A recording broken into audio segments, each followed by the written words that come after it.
Broadcasting to you live from the Orion spiral arm of the Milky Way galaxy, the solar system, planet Earth, North America, the United States of America. That's about as far as I'm going to nail down, drill down, zoom in on where we're at for today. But my name's BrianEngelman. Today is Thursday, June 26, 2025, and this is the TNAM Daily Show here on the new American media, because the old American media has failed you. The Supreme Court, well, they haven't failed certain Americans. You're going to find out who in a 6-3 decision. A major decision has just come through. Have you heard about it? Have you considered what it means? Also, we're going to talk about the chaos of the socialist, communist winning in North Carolina, New York City. Is he a radical Islamist? Is he a socialist? Is he calling to ban the police? Government grocery stores? Is this the U.S.? And should we allow foreign-born people to run in important political positions, such as mayor, Congress member, or president? President has to be born in the United States. Why shouldn't it be that way for anyone else to become an elected official to govern over Americans? Also, Senate Majority Leader Thune will not fire the lady.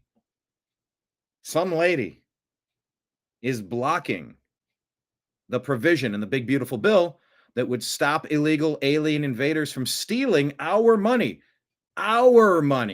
American money, to help Americans. There's a lady lurking in Congress, but not in Congress, who can be fired, but won't be fired, hasn't been fired, should be fired, hopefully will be fired. But they're blocking the provision to stop illegal alien invaders from stealing your money, the money that should be going to our veterans, our homeless, our destitute. It's being stolen by the Democrats and given to illegal alien invaders. We're going to unpack that story and a whole lot more on today's show. So buckle up. It's going to be a good one. Here we go.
Your guide to the truth, thenewamericanmedia.com.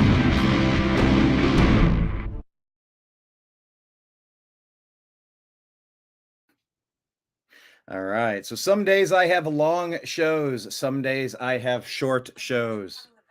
I just turned the volume down, but it didn't go down. All right. Today I have to be succinct. Why do I have to be succinct? Well, I'm power watching the Star Wars trilogy. I've never really been all that into it. Yes, you can't live your life without knowing the dun dun dun dun dun dun dun, or the variations of the songs, the scenes. Although he doesn't say, "Luke, I am your father." He says, "I am your father." He doesn't have Luke in there. That's one of those Mandela effect things, along with the cornucopia on Fruit of the Loom. Hold on, got to stay focused. That's what I do. I take side treks. I take side journeys, side quests to life and my conversations. Although I was just in YouTube reading conversations from a regular listener. You know who you are. Oh, where is that comment? I might still have that page pulled up. so that I don't butcher the comment. Okay, it was right here. Ah, there we go.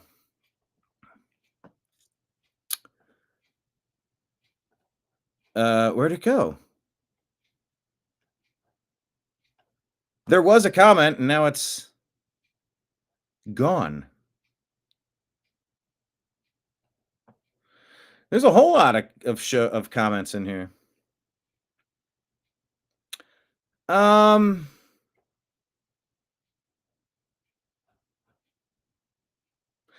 There was some comment about me making the mundane interesting, that I'm a good speaker.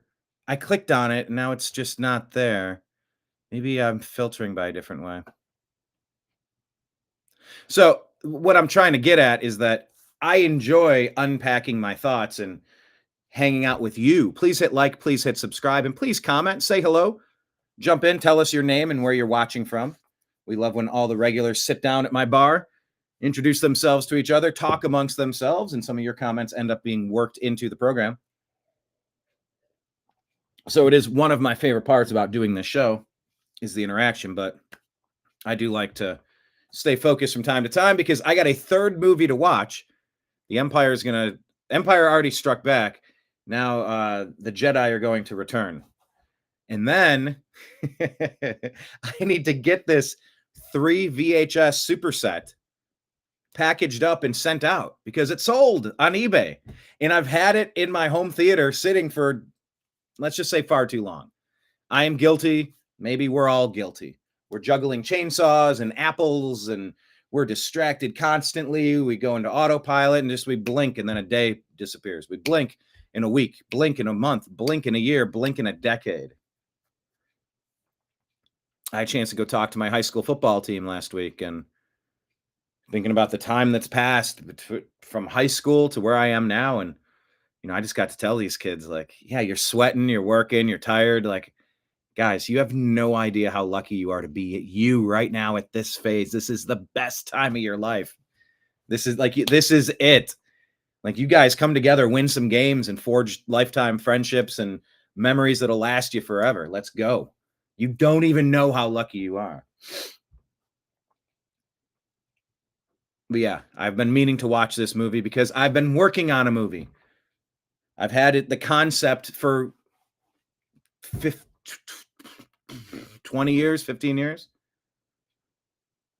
It's called Moon Saloon. And I said, I've never really sat down to watch Star Wars, so let me just soak it all up and move along from it. So I need to hurry up through today's show. Oh, you can give a thumbs up today. That's great, says David Ban. Hello, David, in Ontario, Canada. Pleasure to have you. Our brother to the north up there. He can give the thumbs up today. Yeah, sometimes it's a glitch. Sometimes just a restart of your computer will help.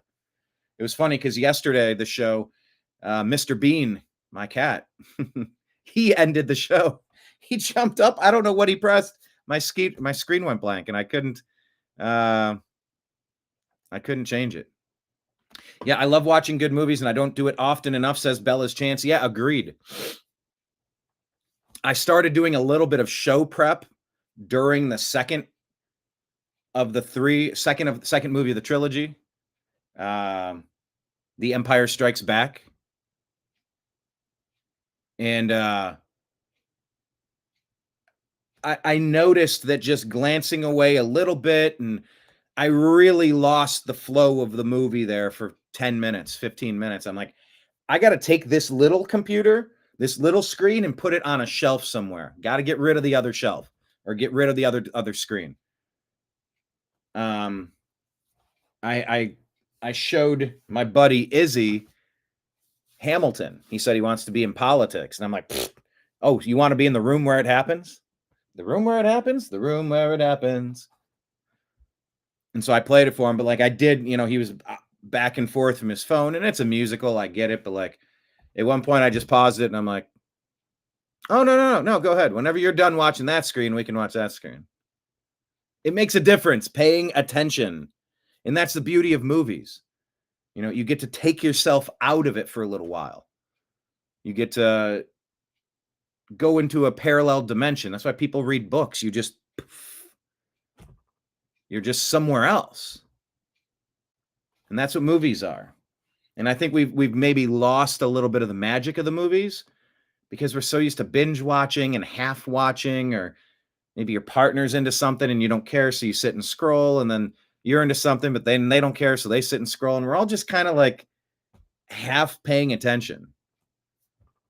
So yeah, watching good movies, and you don't do it often enough.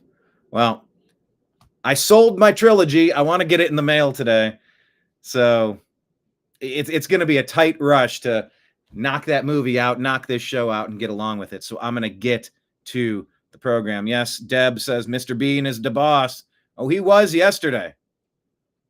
David says he got no notifications on today's show starting. Okay, that is fair. I appreciate that update because YouTube hates you. I see everybody in the comments you're watching on YouTube. If you watched on Rumble, it would be like tossing a penny into my wishing well, which I appreciate pennies because they add up. But these are the other places. It's not just about the pennies. The reason why I want to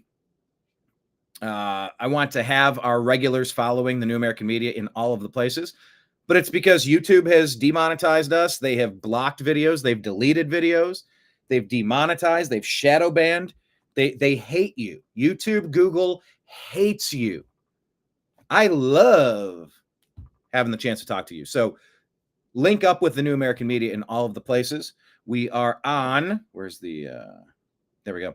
We're on Instagram, Facebook, Truth Social, Rumble, Odysee, Twitch, Kick, DLive, and YouTube at the New American Media. Telegram and Signal at TNAM and TNAM Chat. We're on X at American_Media_, and subscribe to our podcast at the Agree to Disagree Show on Spotify and Apple. Those are all scrolling at the bottom of the screen if you want to pause it, and make sure you're following us in all of those locations. Finally, to all of our supporters, thank you.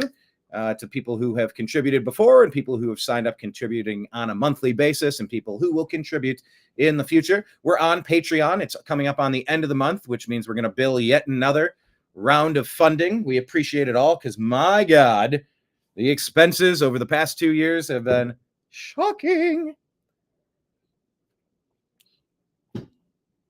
Now, to be fair, it's not just like $700 to sign up for a year of this Restream service that I use to communicate with you.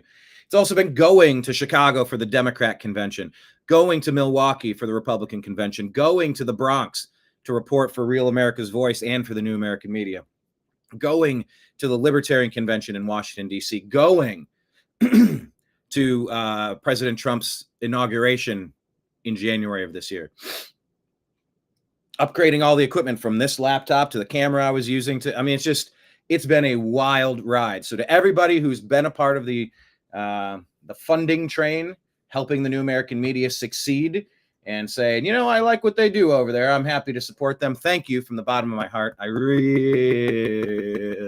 appreciate it. So yes, coming up in a few days, Patreon will bill again, but we're on Patreon at the New American Media. Our tip jar is at Venmo and Cash App, BrianEngelman, and PayPal at Fuzz Installment. Anyone interested, just pause it and you can link up with us there. Thank you very much. All right, let's jump into the stories of the day. There's so much happening, as there always is. Story no longer available. Let's hit refresh. Okay, good. We got a nice docket of stories for you. Let's go here to Instagram. We try to share memes. We try to share news. We try to share humor. Oh, let's do the mundane first. Oh, that was your comment. I have so many thoughts going.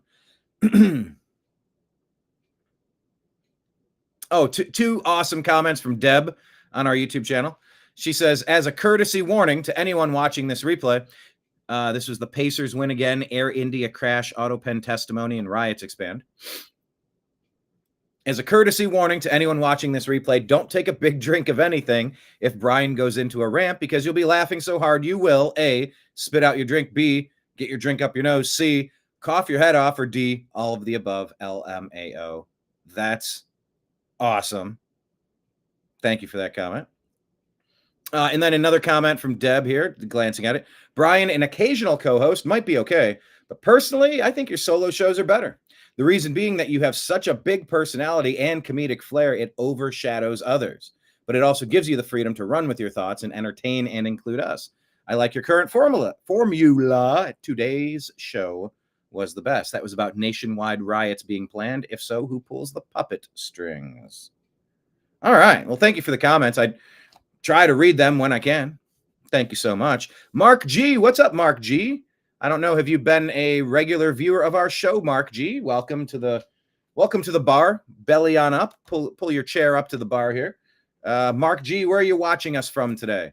We have Deb up in San Francisco, David Ban in Ontario, Bella's Chance in the Cape over in near Massachusetts, and others who are not commenting yet, but welcome to the show. Mark is wondering whose side Speaker Thune is on. We will get to Speaker Thune, and we're going to get to this strange lady who's blocking, well, I guess blocking the blocking, who's standing in the way. It's hard to say a negative or a double negative or a triple negative. There's a lady who's trying to make it easy for illegal alien invaders to steal your money, the money for your veterans, your poor, your destitute, your mentally ill. They want to give that to illegal alien invaders who broke in the back door of our country and are trying to steal our money. There's some lady in Congress who's making it hard to get rid of that, and Speaker Thune is refusing to fire her. Well. Well,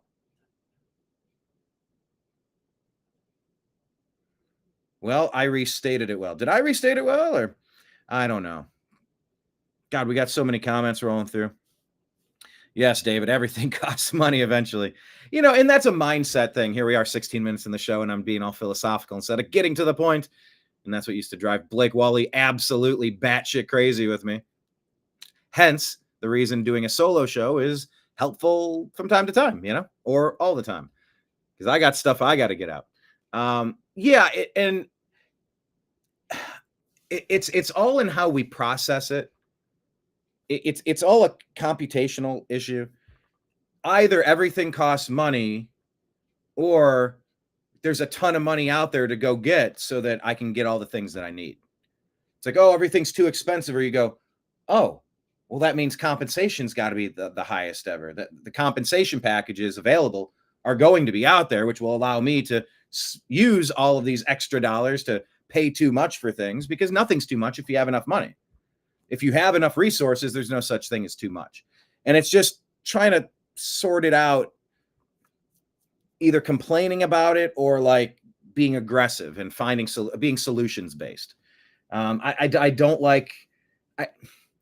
I'm probably a natural born complainer. I've probably been groomed to be a complainer from my parents and people around me, and my environment, nature versus nurture. It's probably in my bones and my genetic material, my DNA. I wouldn't be doing these shows if I didn't have shit to complain about, right? And this is a chance for me to vent. This is a chance for me to get stuff off of my chest and complain in a positive way, complain in a focused, solutions-based way. Yeah, everything costs money. Absolutely. Deb says books are theaters of the mind. 100%. Oh, Deb stole that theaters of the mind from Dave Schrader. Dave Schrader's one of the few Coast to Coast AM hosts that I haven't interviewed over the years.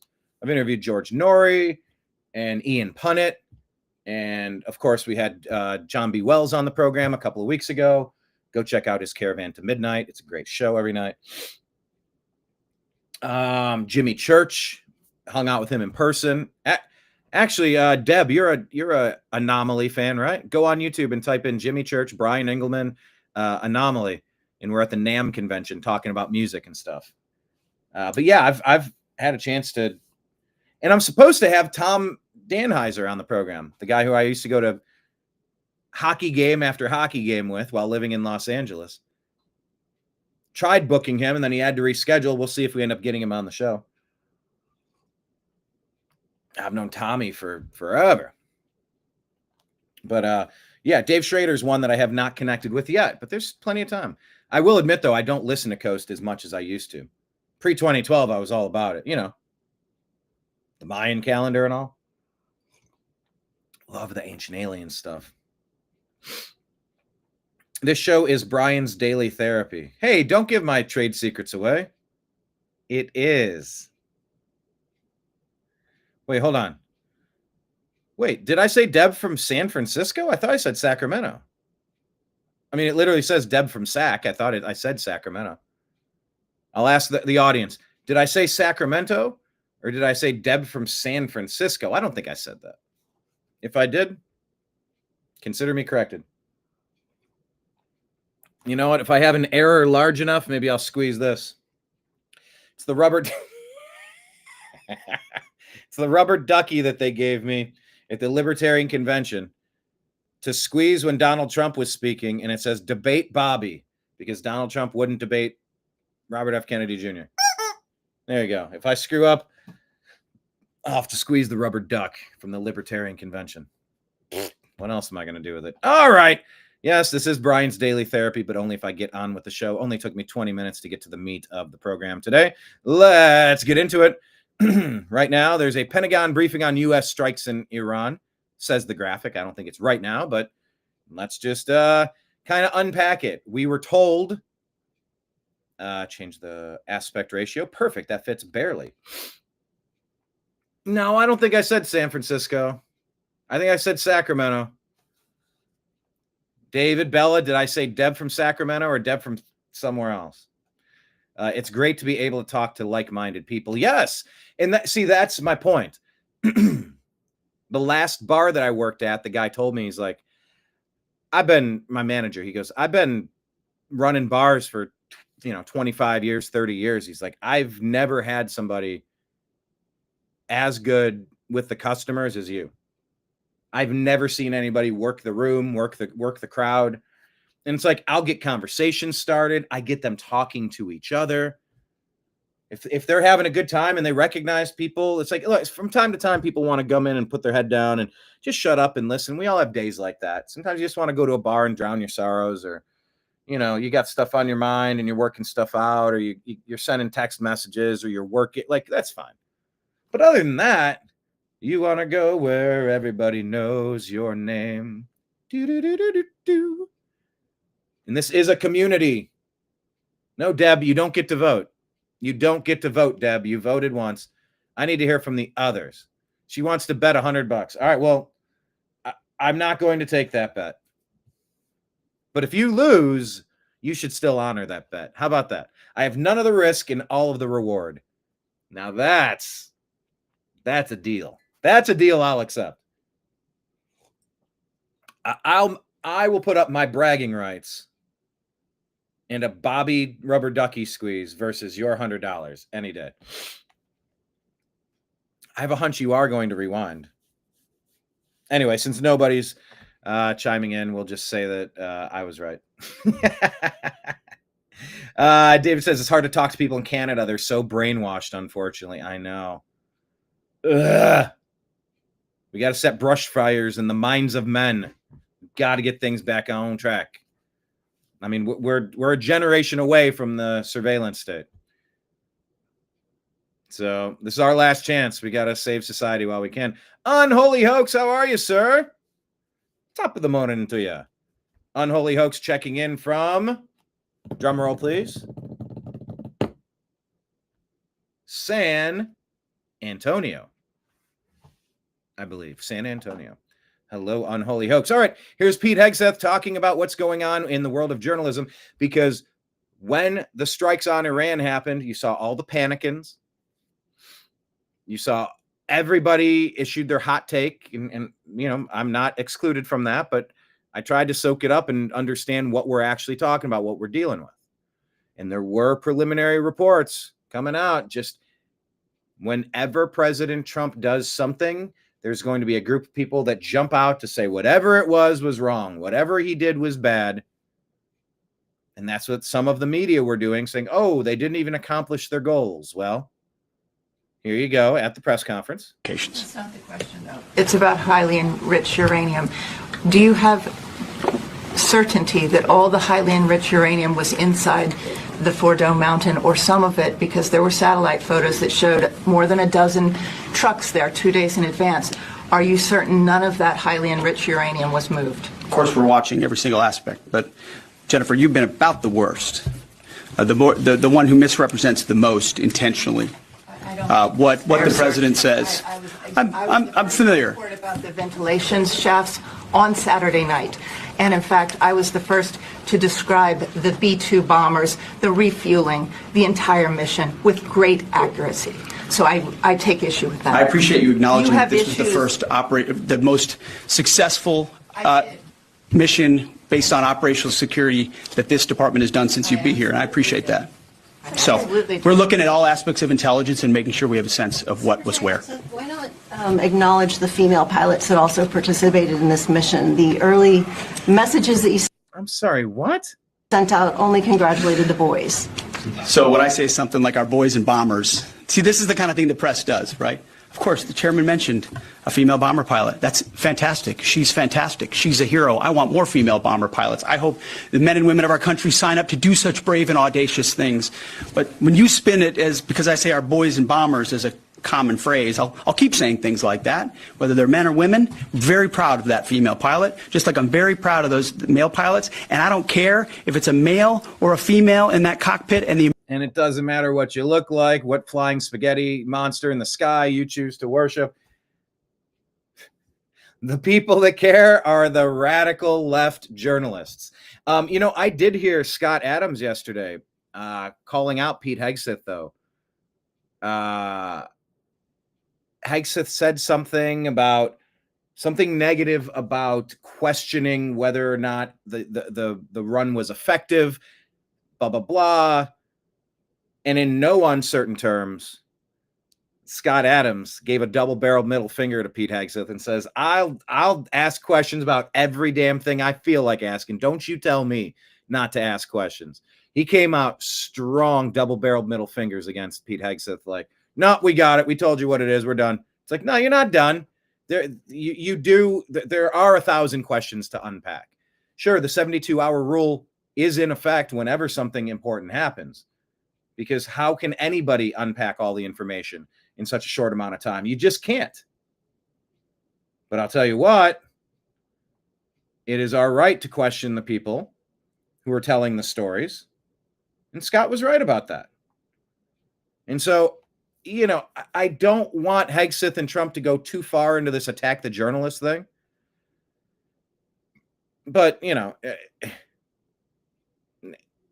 it's trying to insinuate that they're demeaning the role of women in the military. It's like, oh, for the love of God. Yeah, all of our men did a great job. Yeah, they're women. Yeah, human, the humans. That's not male or female for human. Ugh. That part is just sort of exhausting. We're kind of way off topic when we're getting to this stuff. The American people don't care, but it's the obsession with race and gender in this department that's changed priorities. And we don't do that anymore. We don't play your little games. Yes, right there. For certain that the uranium was removed from the facility. And look, the question right there is a real question. Wasn't the uranium moved away? There were reports that there were lots of tankers, lots of trucks, lots of semis, whatever vehicles it actually was. Shortly before this happened. Remember Iran's response, Iran. Gesundheit. Iran. It's like the noise a chihuahua makes when it goes out when the flowers are blooming. I'm sorry, what'd you say, little buddy? Gesundheit. The hell was I talking about? But Iran's response was to, through back channels, alert the embassy in Qatar. Hey, we're going to go hit this embassy. Get everybody out of there. I don't want a single casualty. Get all your equipment. Get all your people out. Go.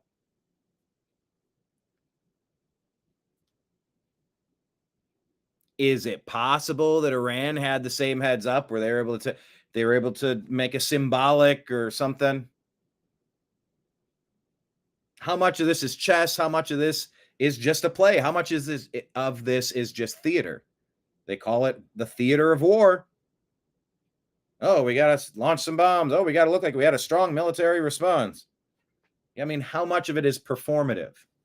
So it's a fair question to ask, because you know what? History does not look too kindly upon George W. Bush because of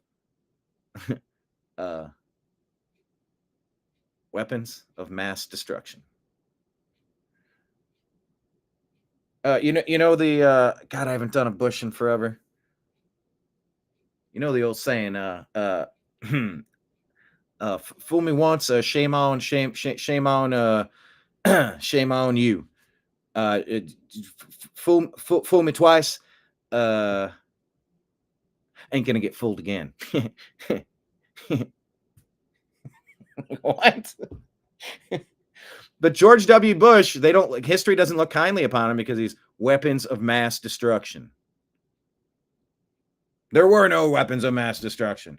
Larry Elder, who I interviewed, go back and find that interview from whenever year that was. That'll be on YouTube, unless YouTube took it down, because they hide some of my stuff, and they hide my interview with Larry Elder. I've done a few. And he strongly still defends the fact that, yes, Saddam Hussein had weapons of mass destruction. Of course he did. And he got them all out of there prior to the conflict popping off, because they dragged ass long enough, and he read the writing on the wall. So they transported it elsewhere. What's true? I don't know. Prevailing opinion at the time was, of course, Saddam has them. Then in the immediate aftermath, and probably up until now, people are saying, oh, see, there were no weapons of mass destruction. It was just a Dick Cheney lie to get Halliburton in there to get these massive $1 trillion contracts to rebuild the region into their image with, Halliburton and Donald Rumsfeld. And, as a distraction because they were money laundering trillions away. Oh, just a couple days before the Twin Towers came down. Oh, we lost $2 trillion. And then kaboom, we didn't mention the missing trillions of dollars ever again. Where'd that money go? Oh, I don't know. Maybe boring into the center of the earth with Elon Musk and others to get our subterranean mines ready, our subterranean bunkers ready for the pole shift, for the nuclear fallout, for Armageddon. I don't know. Dark money. You could never get that stuff passed, so you got to run it up on a credit card tab, and you just play the shell game. In Independence Day, they go, where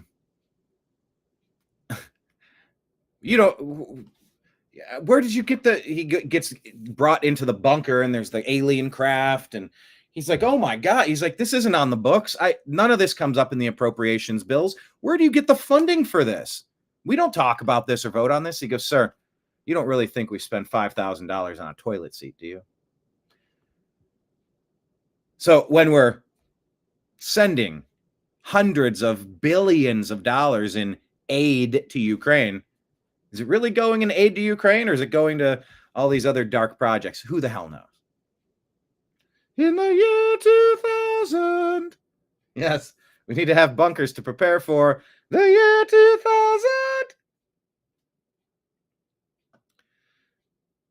So yeah, question away, but be respectful. Holly, what's up, Holly? Oh, I meant to get to the mundane sports stuff. I was going to do just a super quick overview. Not much to talk about, except the NBA draft happened yesterday. I was going to mention it. Holly is one of the regulars in that group. Thanks for joining us on Facebook. Holly, the Reds fan, says, I'd have been honored to be grouped into the boys. It is the tone in which the questions are asked in an attempt to have a gotcha moment that are ridiculous. Agreed. That's a good way to say that. Bella saying the briefing was early this morning, and I was so pleased that they explained in detail and stuffed the press. Yeah, good.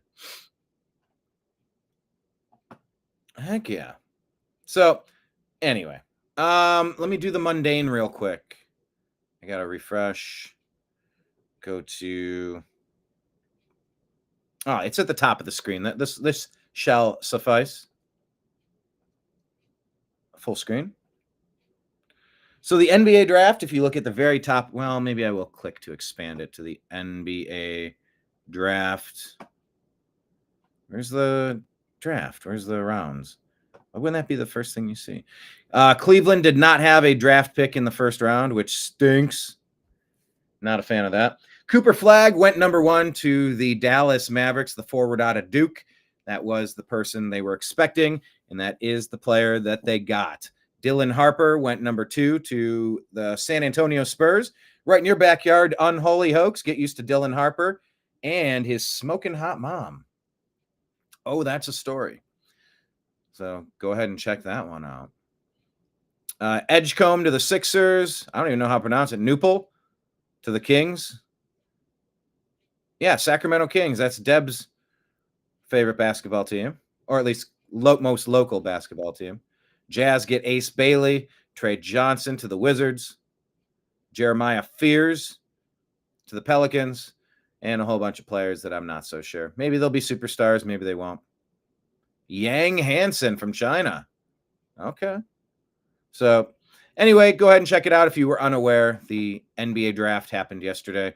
And then coming up, the Cavaliers have 2 draft picks, number 19 and 28 in the round 2. All right, that's all I had to say about that. See, the mundane wasn't so bad, but it was Holly jumping in here, reminding me what the boys are talking about today, and that's the NBA draft. So thanks for inadvertently reminding me. Harper's mom has got it going on. That allegedly. All right, let's move on from this press conference. All right, so Sean Diddy Combs has had charges dropped. Not all of them, though. But why? Why now? Sean Diddy Combs, according to the leading report, had attempted kidnapping, attempted arson, and abetting sex trafficking charges dropped by the prosecutors. Diddy's key charge, such as kidnapping, abetting sex trafficking, and attempted arson, have been dropped. So now he faces racketeering and other charges. Keep your eyes peeled on Diddy. This has gotten kind of interesting. Is this the same? Yeah, the same post that I had. All right. Have you been following the Diddy story? I have not been following the Diddy story super closely, but are you following it? And if you're following it, tell me in the comments, what do you think? If you're following it, do you agree or disagree that he should have those charges dropped? Because the prosecution hasn't made a case. Agree or disagree?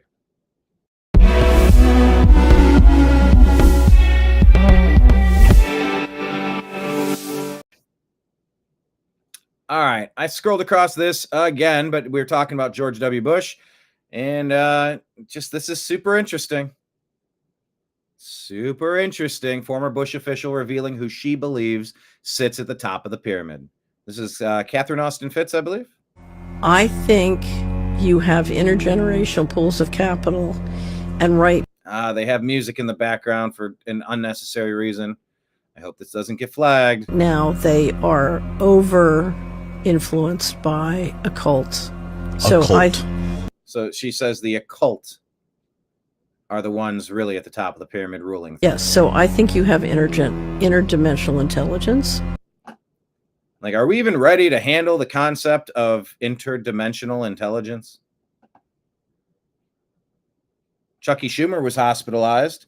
Chucky 6 ways from Sunday Schumer. Oh, the deep state. When you talk about the deep state, the unelected people that rule, well, maybe it is interdimensional time travelers, shapeshifters, reptilian overlords. I mean, there used to be a time that you could only discuss that stuff on Coast to Coast AM, which is why I loved the show so much. It was my safe haven for deep thought. However, you're talking about the prosecutor with Diddy. Yeah, that's Judge Merchan's daughter, I believe. Is that who that is? Yeah, former Bush official who's at the top of the pyramid, interdimensional being. Which is operating demonic intelligence. Demonic intelligence. Interdimensional demonic intelligence. Well, I mean, it's been said that this earth is not, I don't know. How is it said? I'm trying to remember exactly. But yeah, dark forces will govern this world. This world is trash. Like, we're trying to go to, trying to graduate from this training, this artificial intelligence. We're probably just in chairs. We're in Barca loungers. We're kicked back by the pool and we're wearing our VR goggles. This feels real. It looks real, but maybe it's not. Maybe this is just part of the show. I don't know. But if there's demonic influence running this planet, are you supposed to just go along with it and get what you can? Or are you supposed to stand up and try to fix what you can? Put a target on your back, sit down, shut up. I don't know. I guess it's how you decide to play the video game. I don't know. It's a heady thought, but I like taking a little bit of time to think about what happens to the soul when we die. Is there a soul? Spirituality, religion, all of these topics. Yeah. And that music, I'm just telling you, I'm concerned it's going to get me flagged. Yeah. So I think this thing about good and evil is real. So is good and real evil? That's a good question of the day. According to this guest, good and evil is real. Agree or disagree?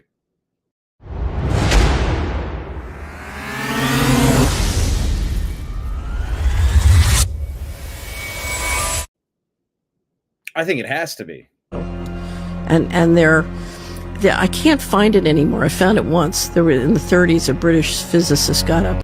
Yeah, there's a lot of stuff happening in the 30s. That's for sure. And said, we are being manipulated, but from other dimensions by harvesting our energy, the loosh. Intelligent beings from other dimensions. So I think, if you study Christianity and you read the Bible, is the Bible a story, low key telling you what's going on? They just can't really say it that way, so everything's spoken in code and parables. Maybe you're dealing with Psalms. Both divine intelligence and demonic intelligence, and I think too much of the leadership has gotten deeply involved in the occult and demonic kinds of intelligence. That is a stark warning there.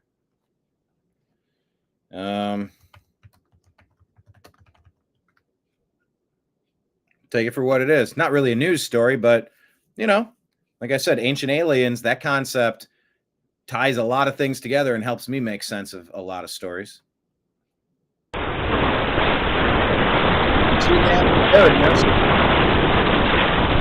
This golf cart survives. This house is ripped away.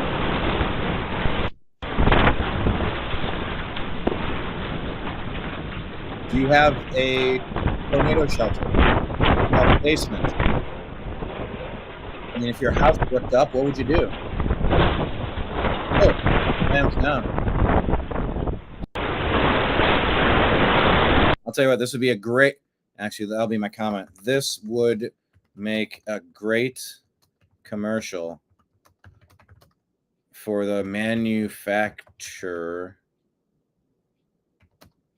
of that golf cart. Yeah, the golf cart made it. Guys, have a plan. Be prepared, people.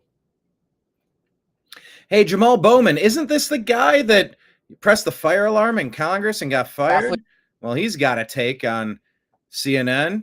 Let's see if we agree or disagree with this guy. Here we go.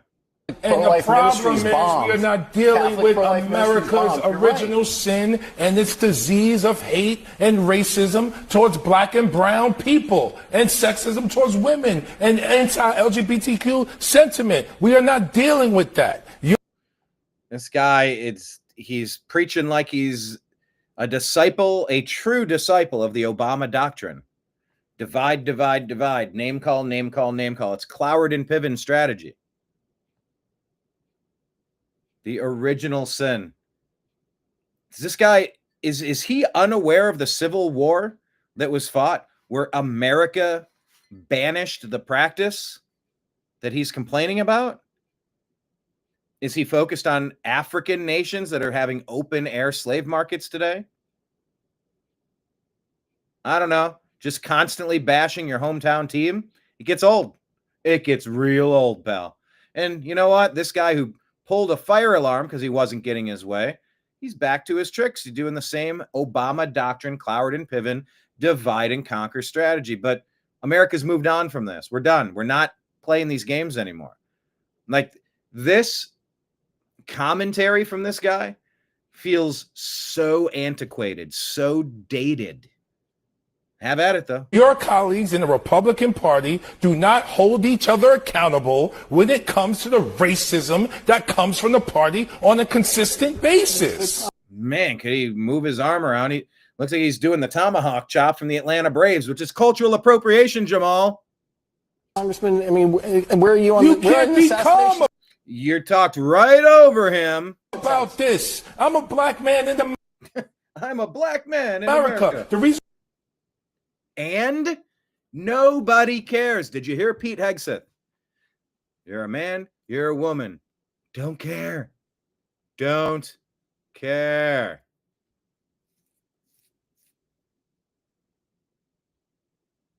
All right, Deb is saying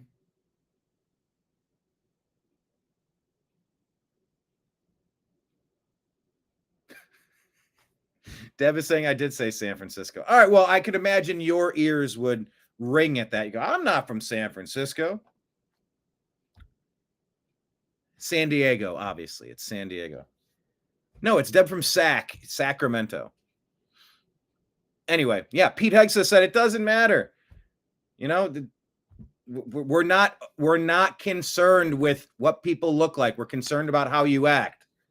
This Jamal Bowman is pulling fire alarms to disrupt Congress because he doesn't get his way. That's why he's out on his ass and he's out here whining about, oh, because I look like something. I am a black man in America. Nobody cares. Be a cool person in America. Don't be an asshole in America. That's what people care about. Don't be a jerk. I mean, if you consider pulling fire alarms to be jerk activity, well, maybe Jamal Bowman is a jerk. But he's making a really ranty, loud point about I am a black man in America. Okay. And so what? The reason why heart disease. I'm white. I can't comment. Listen to what I'm saying. The reason why. Okay, this is the part. Listen to what I'm saying, please. Let's all lean forward and enjoy this gem. Take a listen to this part. Heart disease and cancer and obesity and diabetes are bigger in the black community is because of the stress we carry from having to deal with being called the N-word directly or indirectly every day. If you're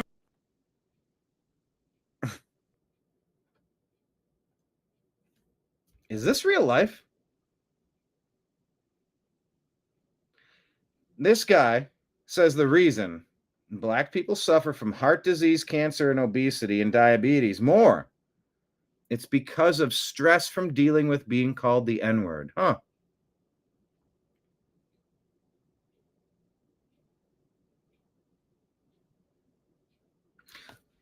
Wait, Deb, you went so far as to you edited out the clip? Oh my God, she did. No. What's happening? This is Inception level right here. Oh my gosh. I don't know. Have you been a regular viewer of our show, Mark G? Welcome to the bar. Belly on up. Pull your chair up to the bar here. Mark G, where are you watching us from today? We have Deb up in San Francisco, David Ban in Oh my God, I did say it. Ontario, Bella's Chance in the Cape over in near Massachusetts. Yeah, well, you go by Deb Rooney, so that's why you did it to yourself. All right, fine. I will retract. I will correct rather. That's obviously your name is Deb from Sac. I know that it's Sacramento. I said San Francisco though. My bad. Good catch. Did that just happen? Hey Jamie, pull up where I call her Deb from San Francisco instead of Sacramento. Jamie? Oh, by Jamie I mean Deb. Yeah, I've been caught San-handed. I've been caught San Fran-handed. Shit. Anyway, back to this Jamal Bowman character. The reason black people suffer from heart disease, cancer, obesity, and diabetes more is because of stress from dealing with being called the N-word. Well, you know what? In my daily life, my weekly life, my monthly life, do you know how often I hear that word? Almost never. Except when people who look like you, Jamal Bowman, won't stop fucking saying it. If it's a word you don't want to hear, stop fucking saying it. Some people, and this and that, and this and that, you're like, shut the fuck up. If this is such a bad word, can we stop using it? No, see, we're allowed to use it. You can't use it. That doesn't compute. 2 + 2 doesn't equal 5. If you don't want to hear it, stop fucking saying it. They're saying the N-word. They said, sir, they're casually talking about the N-word. And I mean nuclear. Trump does tweet that out all the time about the N-word. It grabs people's attention, but it's nuclear. The N-word essentially just turns into the word dude. What's up, dude? Nothing, my dude. How's it going, dude? Nothing, my dude. Dude, what's up? Dude, that's messed up. Dude, please. And if it wasn't every third word in the most popular hip hop songs, this word would go by the way of the dodo. But y'all keep saying it all the fucking time. It makes me uncomfortable hearing it because some people actually don't want to hear it.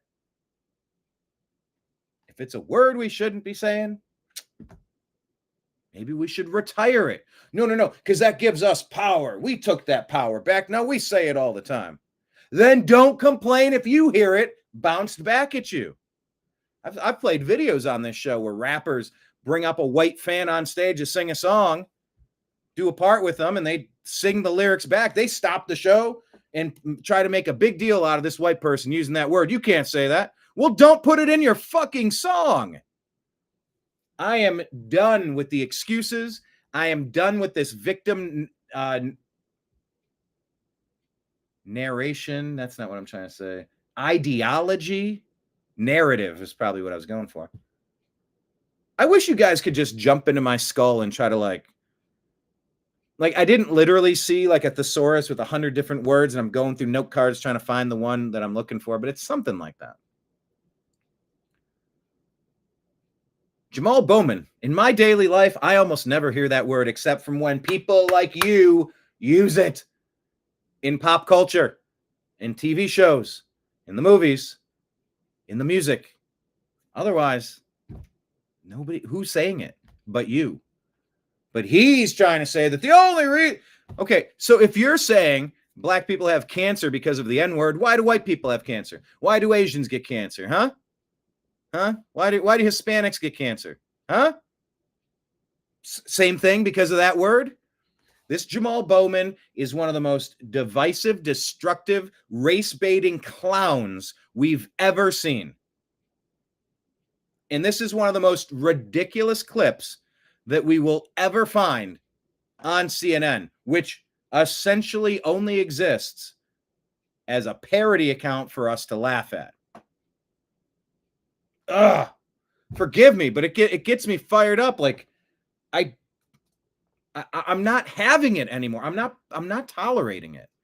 People like this need to be replaced in public office, need to be taken off the air. This is clownthink.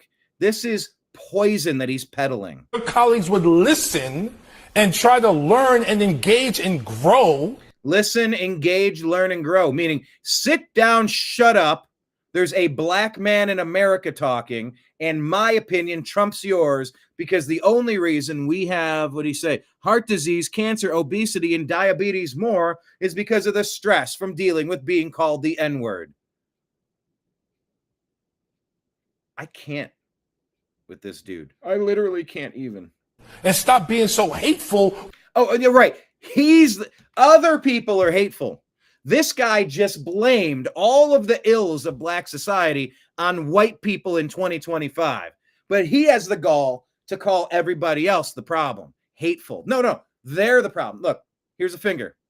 When you point a finger, you have 3 fingers pointing back at yourself. I wrote a song called 3 Pointing Back.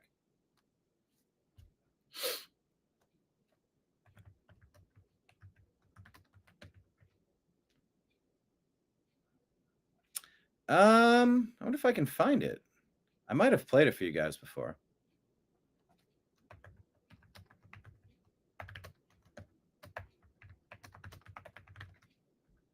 I have a couple versions of it. Studio version. How about this? Is this the one?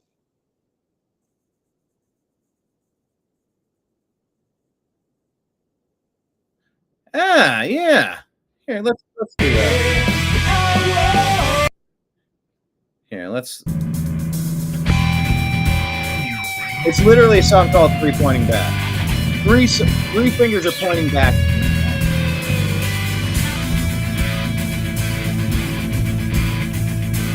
Ooh, I wonder if YouTube will give me a copyright claim on my own fucking music.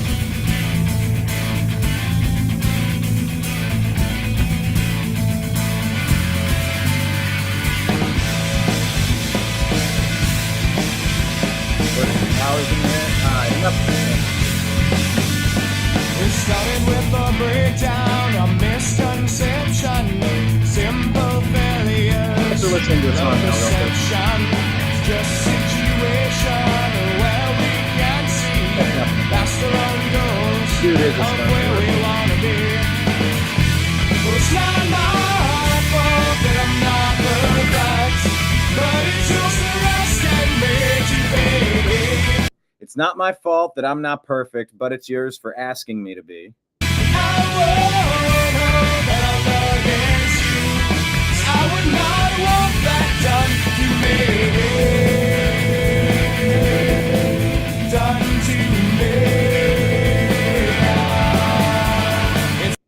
But I won't hold that all against you because I would not want that done to me.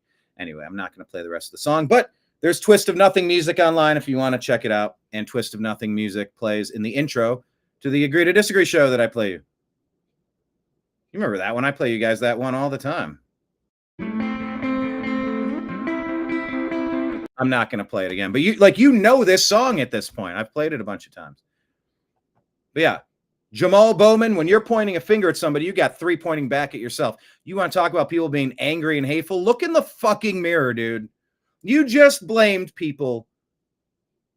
I think he means white people for the reason why black people have heart disease, cancer, obesity, and diabetes more because of the stress of being called the N-word.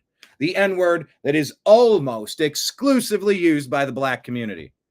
I can't be more frustrated with this line of toxic thinking and how pervasive it is, how destructive it is, the victim mentality of it all of it, everything about this Jamal Bowman.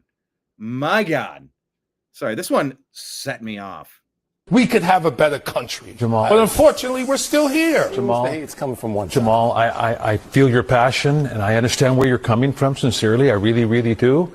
It happens on both sides, Jamal. You might think it happens more on your side. Jamal, when I leave the show, Jamal, you should Jamal, let someone else fucking talk. see my Twitter feed. Death, and they're acquitted. Rodney King, Abner Louima, Eric Gardner, Trayvon Martin, black cops in Memphis. It's not the same, and I don't want to qualify. It's not the same. Special treatment for Jamal. Qualify or quantify pain. That's not what I'm talking about. Yes, you are quantifying pain, and you're blaming everybody but yourself and your own community. Everyone goes through pain, but the racism in this country is. How about the anti-white racism from your community? Is that what you're talking about? Because I feel like you're glossing over that, Jamal. It's a disease that will destroy us. All racism or just some racism? When he points, he's got three fingers pointing back at himself, this Jamal Bowman. My God. And it's destroying us right now. No, you're destroying my brain's capacity to form a coherent thought. I'm so frustrated with this type of... This is the Obama doctrine in play. This is the personification of what we have in America now because of the Obama doctrine. 12 of the last 16 years, essentially just say the last 16 years, because They made a concerted full court press effort to keep Donald Trump out of office in 2020. They fortified the election. Read the Time magazine article. You know what that means. The drop box is paid for by Meta. The vote tabulation systems, you can't run a full forensic audit on because their software is proprietary. You know, the machines that aren't connected to the internet, but they can totally connect to the internet, and they definitely connected to the internet, maybe. You know, the thousands of ways, mail-in ballots. Give me a break. 16 years of the Obama doctrine taking us in this toxic realm of excuses and blame and finger pointing and just scapegoating all the ills in society onto good people, onto white people, and just completely ignoring. He's got so much problem with that word. Where do you think that word is being spoken the most? You think it's in the Republican circles? You're wrong, pal. You're not even remotely close. Flip through your media. See who's saying that, singing that, working that into movies and television shows. I just hate it. I just hate it. What Pete Hegseth said earlier, women and men, I want to see more women in, and it's just, you know, one of the boys, it's a colloquial term. It is what it is, and it's not meant to be offensive, and it's not offensive, and I don't like the way you're painting it. We're successful, and we're crushing it. That's the mentality of forward. This Jamal Bowman stuff is such a regressive, looking in the rearview mirror, making excuses, trying to play the shakedown game of Al Sharpton, Jesse Jackson, and Barack Hussein Obama. This Jamal Bowman is an acolyte of that toxic, divisive, cancel culture poison to grab a handful of incidents and then turn them into mountains, when statistically it just doesn't bear out that way. You just glom on to a couple of things and you'll report that 1,000 times the amount of times you report on anything else. So your information is skewed and your feelings are skewed. Anyway, skewed, back to the comments, dude. Skewed dude? Dude is a stoner word. The victim narrative is super tired.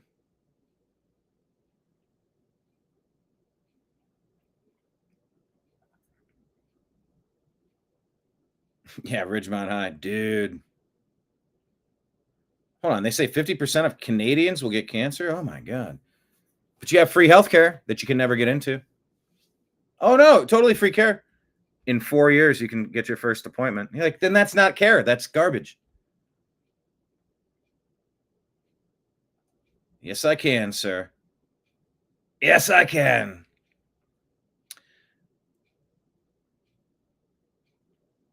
If you point a finger on me, it's going to get pulled. Hey, now. Deb, I love the intro to this show because of the music.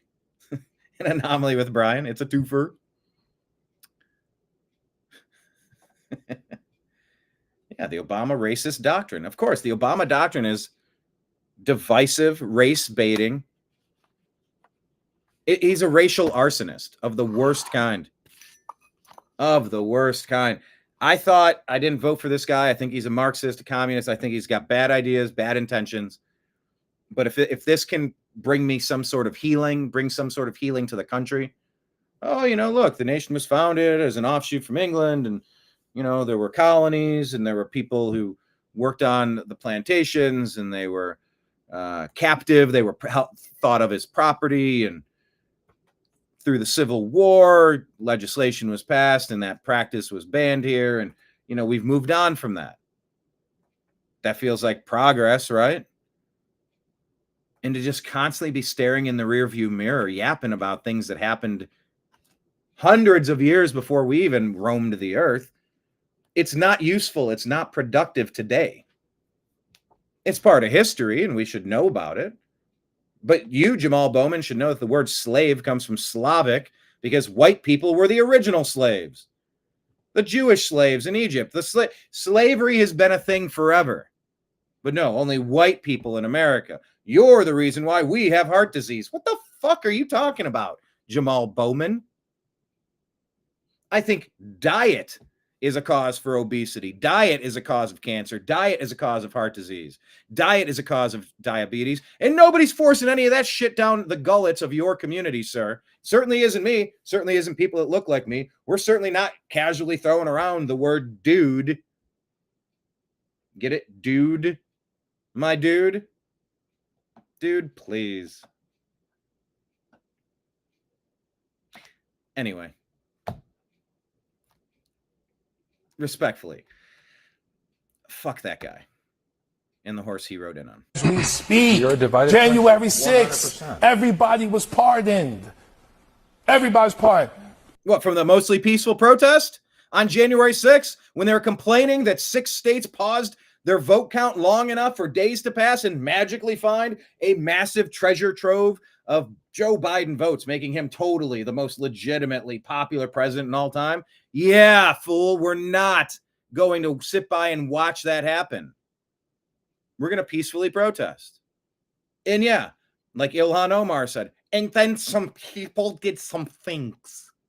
Some people did some things. Some people did some things. And none of that, the whole insurrection narrative posits out there that there were people who believed President Trump legitimately lost an election and they wanted to go steal the government back and give it to him again, even though he lost. I don't think there's a single person that exists on earth. Much like how, oh, you can't require ID to vote.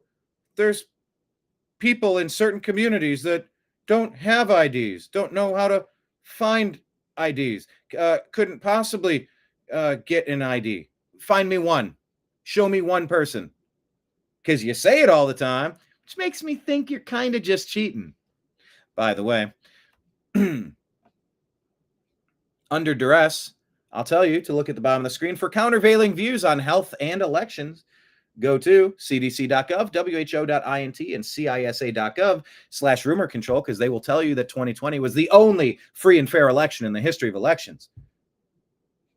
Every other election's got rife with fraud. But for some reason, all these, you don't have to show up in person, massive mail-in ballots, drop boxes, mules, unverified vote tabulation machines that can randomly click on remotely and connect to the internet. Yeah, that's the only free and fair election, even though Time Magazine essentially bragged about rigging it. Okay. So go find your countervailing views. Okay, I've spent enough time on this guy. Riots in LA, they're insurrectionists. But we pardoned everyone January 6th. The mostly peaceful protests of the Summer of Love in 2020, where Kamala Harris was bailing people out through the Minnesota Freedom Fund. Tim Walz was abusing the civil rights of the people in his communities during COVID and then allowing his city to be burned down by domestic terrorists in the Democrat Party. Yeah. You might want to rethink what you're saying here, Jamal. This is America. I was a Catholic And the problem is we are not dealing with America's. Anyway, I'm going to type, this is the most infuriating clip we've seen all week.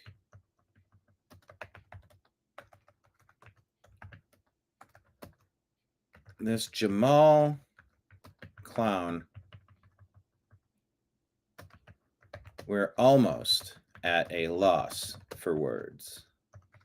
Okay, I'm moving on. That got me fired up. Like, just enough. Be like Pete Hegseth. Don't focus on what people look like or where they come from. Don't be a Jamal Bowman. Okay, so here's Miss Muckraker with, man, that just infuriates me. I want to spend less time on it. Moving on to the next one.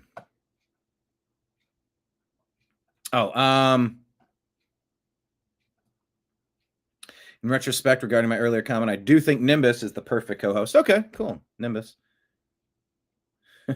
He does bring the love vibe. Yes, Nimbus is great vibes. Bella likes Nimbus too. Bella's chance. Bella's a cat. Bella got a chance. I couldn't believe Mr. Bean came up and said, "You've had enough show for the day."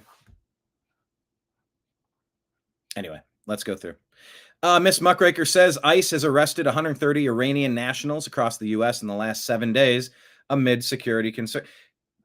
Let me just ask, was I clear on why I was so upset with the Jamal Bowman comments from that CNN clip? Did anything I say cross any line? Did anything I say, could it be misconstrued or taken out of context? I can't stand racial arsonists who blame everything on everyone else but themselves and their own community. I can't stand it. It is as poisonous, as toxic as fentanyl to American communities to push that shit, to peddle that garbage, that poison upon us.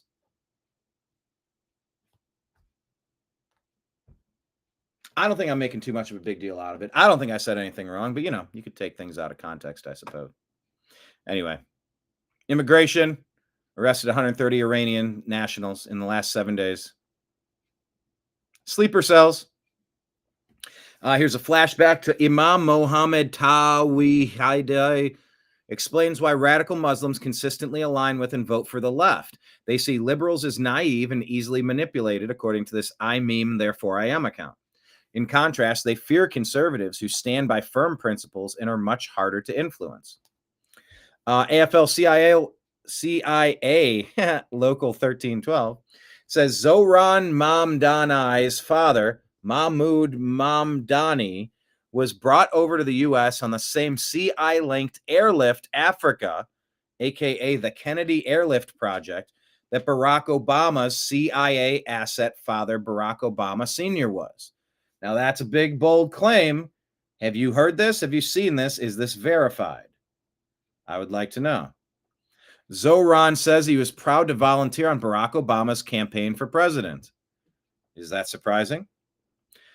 Interesting campaign donation, $15,000 to Zohran's 22 run for New York State from Teresa Preston Werner. Teresa's married to tech billionaire Tom Preston Werner. Okay. Bill Clinton says, congratulations, Zohran, on your victory in yesterday's primary election and a well-run campaign. I'm wishing you much success in November and beyond as you work to bring New Yorkers together to tackle the city's challenges and shape a stronger, fairer future. Oh, good Lord. Imtiaz Mahmoud says, first the Muslims took over parks in Europe, then they took over parks in Canada. Now they're taking over parks in the United States. This video is from Philadelphia. Radio Genoa says, Brussels doesn't look like Europe anymore. It's all these head coverings. Okay, Triggernometry podcast. The full interview here. I am a grooming gang survivor. My story. The quote is, these are racially and religiously aggravated crimes. Rotherham grooming gang survivor explains why they target white girls and how the British police are trained to ignore it. Yeah, you want to, Jamal Bowman, you want to talk about what's going on the planet? Kenneth, why can't we, Jamal, get along? Can't we all just get along? Can't Jamal just get along? Deb says, Brian, I thought you were crystal clear. That narrative is divisive and hateful. It's so toxic. I was hopeful that at least the half white, half black Obama could mend some relations with people that are just clinging to bitterness and anger from stuff that's not happening today. And man, is it just done the exact opposite. That's what happens when you elect a racial arsonist as the commander in chief. And that's what Obama is. Period. That's just what he is. Unfortunately. I thought, well, at least some good can come from this, even if the policies suck. Nope. If you're trained by Cloward and Piven strategy, you're going to use a Cloward and Piven strategy. Yes, Bella really likes Nimbus and Ben.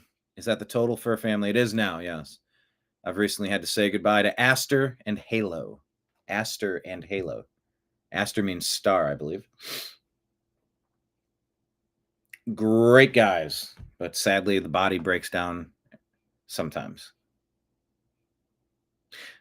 Yeah, Jamal Bowman. My loving Aster developed a cancerous tumor that just took over. And so was my black cat, did he have cancer because white people say the N-word? I got to stop thinking about that. That just upset me so much. It's false. It's toxic. It is destroying America. I just can't. Yeah, I used to have 3 or 4. I'm down to 2 now. Ben and Astor. Deb never voted for Obama. Didn't trust him. Same. David, most people are totally asleep at the wheel in Canada. Ugh, I don't like hearing that. But yeah, let's ask Jamal Bowman to explain these grooming gangs and how police are trained to ignore the targeting of white girls. Let's talk about that. 3 men who did awful stuff to a teenager told her, this is what white girls are for. What? Teenage girl who's allegedly arred by 3 men in Rotherham and abused for 3 years said that was told this is what white girls are for. Sagir Hussein allegedly attacked the 14-year-old when he was around the same age as her, alongside 2 other men. My God. Bill Gates says our world is overpopulated, says Truth Seeker account. You must take the experimental COVID vaccine, Bill Gates. And then 5 years later, look at the total fertility rate, the births per woman. If you can trust this graphic, and I'm not sure that you can, but if you can, look at the sharp decline. There is a death cult in the Democrat Party that's attached to the green movement. Elon is the opposite, saying the earth is underpopulated. We don't have replacement numbers. And the Ponzi scheme of Social Security and this stuff doesn't continue unless you can replace the people. And if you're aborting all the kids, we're going to get to that Supreme Court decision later, then you're not going to have replacement value. So if you need people in the Ponzi scheme, maybe that's why they're importing 30 million illegal alien invaders to take over, permanently change the demographics of America. People that didn't grow up in it. I don't want 30,000 Michigan fans living outside of Columbus. That's Ohio State Buckeye territory. You didn't grow up going to the cookouts, going to the games, watching the games. There's a culture of Ohio State football, Ohio State athletics there. Don't bring your Michigan stuff in here. That's culture. It's not a white and black thing. It's shared experiences. You dump 30,000 people into Springfield, Ohio. They're eating the geese. There's no shared culture. A little bit of assimilation from controlled and highly screened immigration is something we can have. But just this massive 30 million illegal alien invaders being dumped in the country, it doesn't work. Look at Europe. Look at what's happened. And that's the other big part of the Obama doctrine. He's a colonizer. Oh, you don't hear many people saying it that bluntly, but that's exactly what he's done. For 16 years, he's been working with NGOs and foreign governments to colonize mostly white countries. Ireland, England, France, Spain, they're French and they're Spanish. Just look at Europe. Look at the entirety of Europe. Look at Canada. Look at the United States. And then bringing people in from everywhere, not just Africa, Central America, South America, China, Afghanistan, Saudi Arabia, Iran. Gesundheit. Yep, Astor and Halo, rest in peace. Ugh, miss those guys. Just, you know, the last gift you can give your best friend is to ease their suffering, and ugh. You know, it's almost enough to make you never want to have a pet again. And I understand my neighbor when she was saying that, when she adopted Yoda with mange. Well, that's a story for another day. But when we treated her for her mange, she turned to this beautiful black cat named Cleopatra. And she's like, I can't stand the pain of losing him. I'm like, yeah, but she needs help. And she eventually helped her and moved in with her. But, whew, brutal. All right, moving on. Sarah Field says, breaking, Carmelo Anthony submitted an indigent packet to the Collin County Court requesting court-appointed legal representation as an indigent, financially destitute defendant. What? However, just 24 hours ago, the Anthony family updated their Give, Send, Go campaign to reflect a need to raise an additional $1.4 million for a legal team.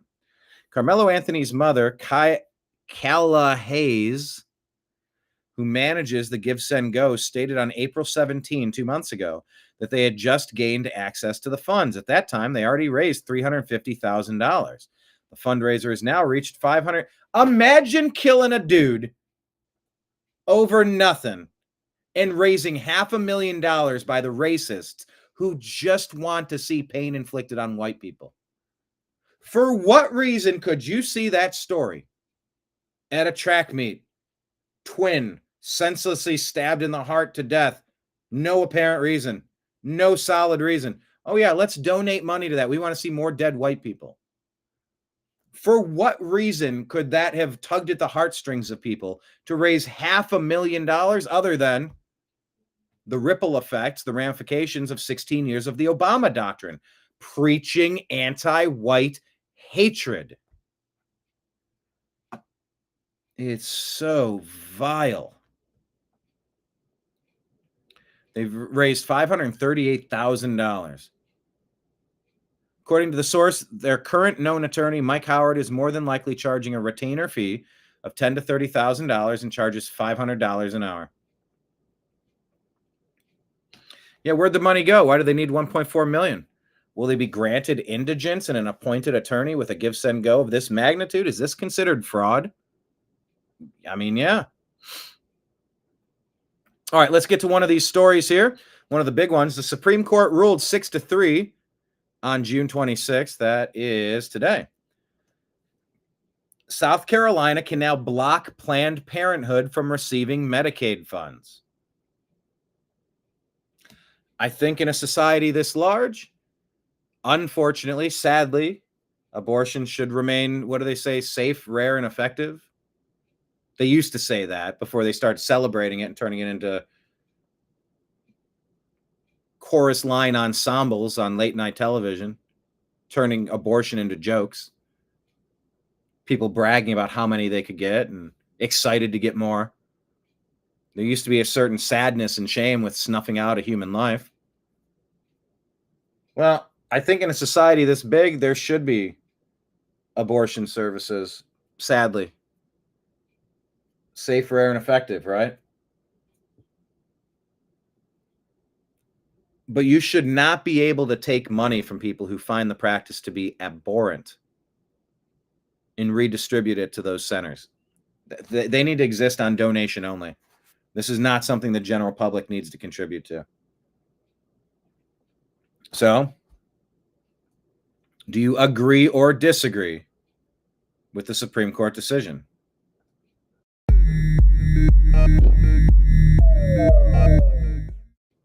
Type it in the comments.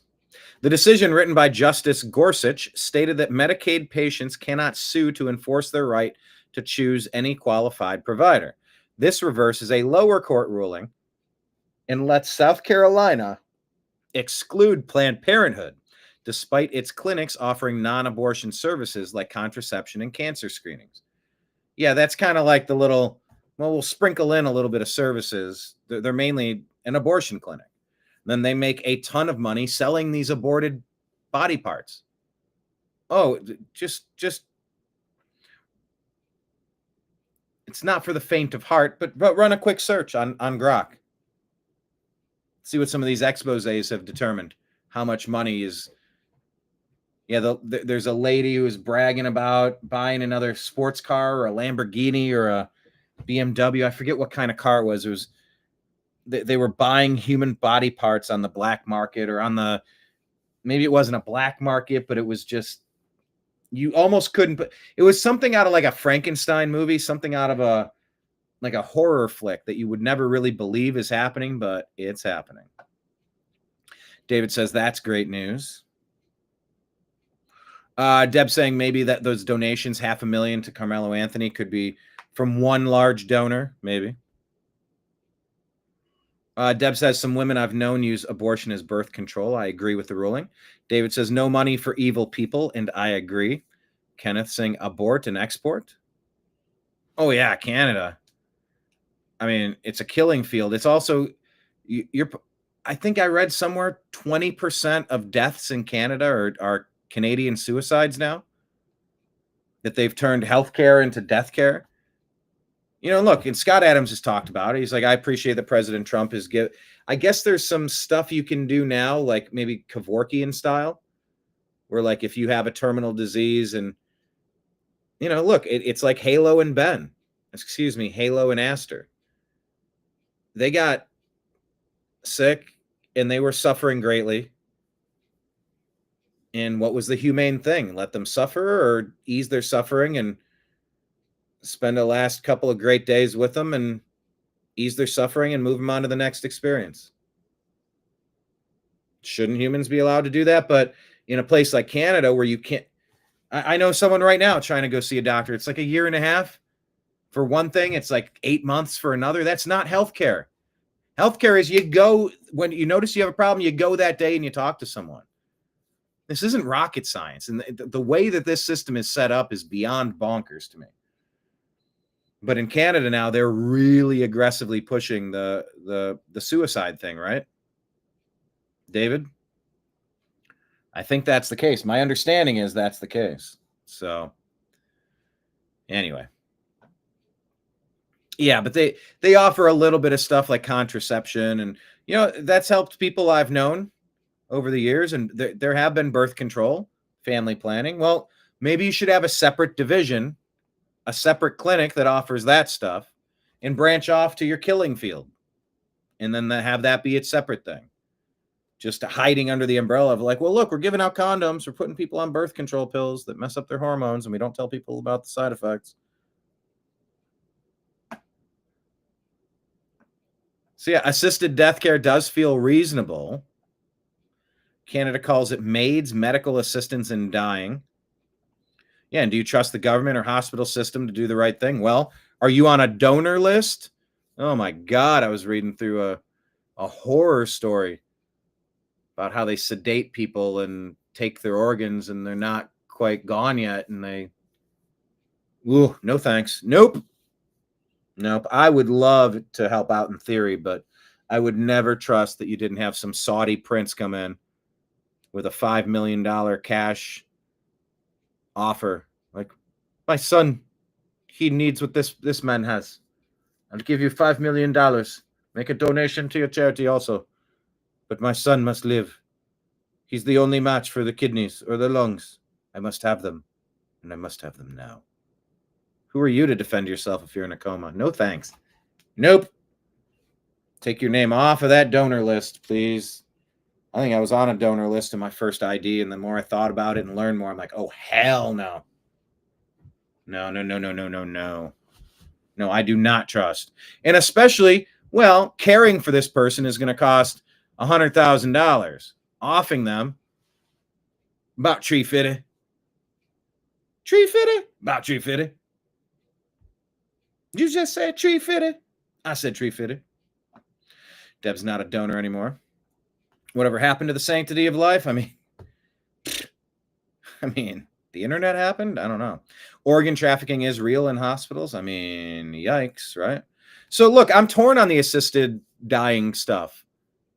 Scott Adams, he's got a terminal condition, and he said he's most likely on his way out, and he's grateful that he has some options so he doesn't have to go, because it's painful every day, you know?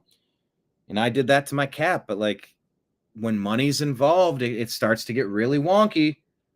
I don't know. I don't know what policy we should have with the Kevorkian thing, and that's the Kevorkian thing is a classic mental experiment of where we land on issues. But anyway, Supreme Court rules 6-3. Planned Parenthood can now be blocked from receiving Medicaid funds. And I think that is the way. You want to keep your abortion mills open.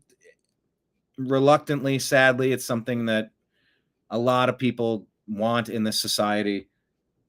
But you should pay your own money for it. It's like we're begging people not to get these unnecessary genital mutilation surgeries.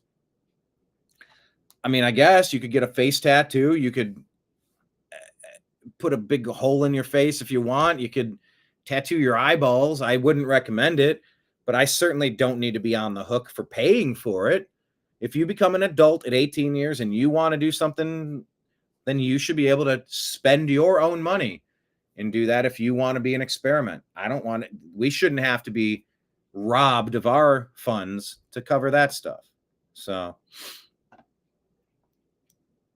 anyway, that's happening now.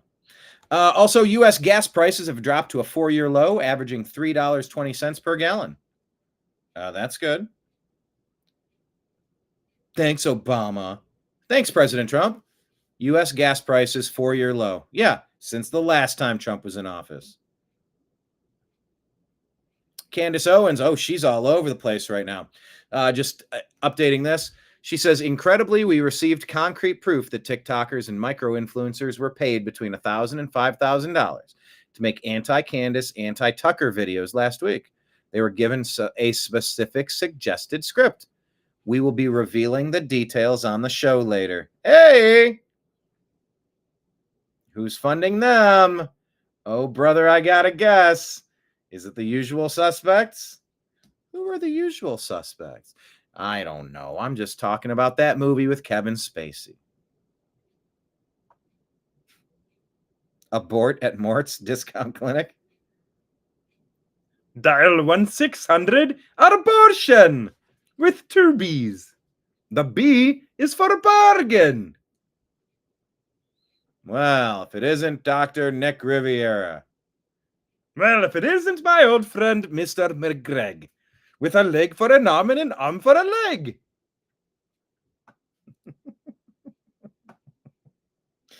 Dr. Nick Riviera. Miss Muckraker continues. Nestle says it will eliminate artificial colors from its U.S. food and beverages by the middle of 2026. My question is, why is this taking a year and a half, though? Why can't you just do it now?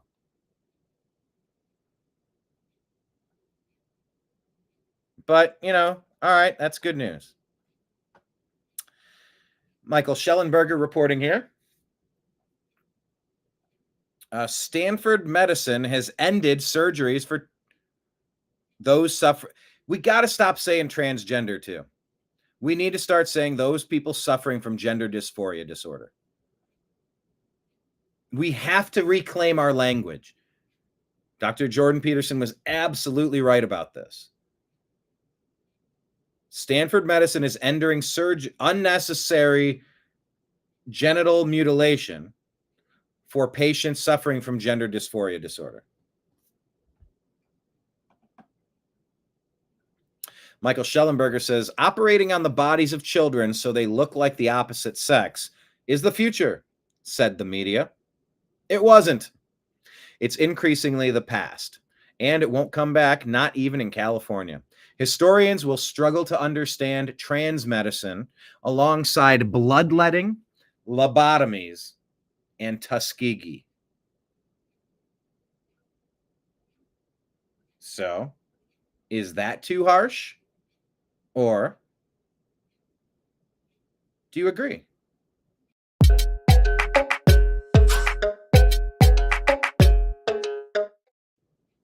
I'm going to agree. I've been very adamant about protecting kids. Hands off the...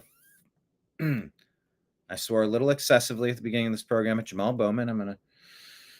I don't want anybody in our Canadian and American communities to develop obesity because of my F words. There's a lot of pain. There's a lot of pain in the F word.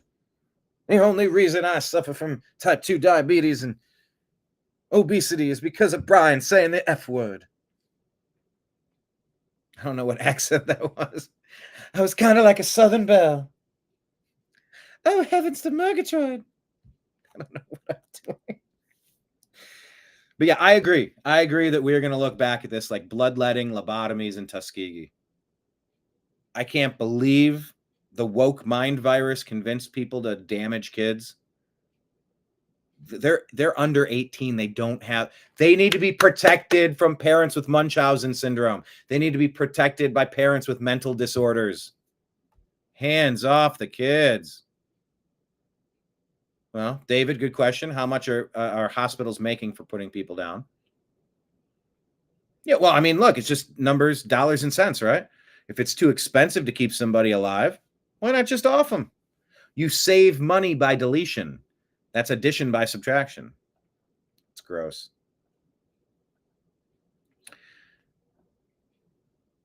Yep, Stanford stops. And they're calling it gender-affirming surgery. It's unnecessary genital mutilation on patients younger than 19. The World Professional Association for Transgender Health proved that the practice of transgender medicine is neither scientific nor medical. The WPATH files. Advocates of gender-affirming care say it's evidence-based, but it's neither scientific nor medical. Historians will at least have the WPATH files as archival material for understanding the mentality of the deranged medical predators who experimented on children without their informed consent. The WPATH files say advocates of gender-affirming care say it's evidence-based, but it's not. Okay. The Endocrine Society, American Academy of Pediatrics, thousands of doctors worldwide rely on WPATH, considered the leading global authority on gender medicine. Victims include a 10-year-old girl, 13-year-old developmentally delayed adolescent. They're doing this to retarded humans.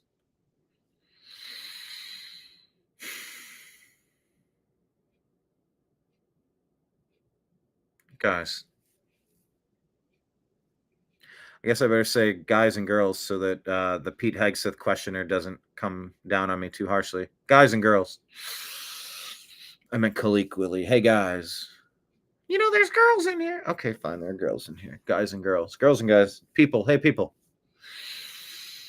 I'm doing like the woo-ha thing. Like, woo-ha. Woo-sa or woo-ha? What? Woo-sa?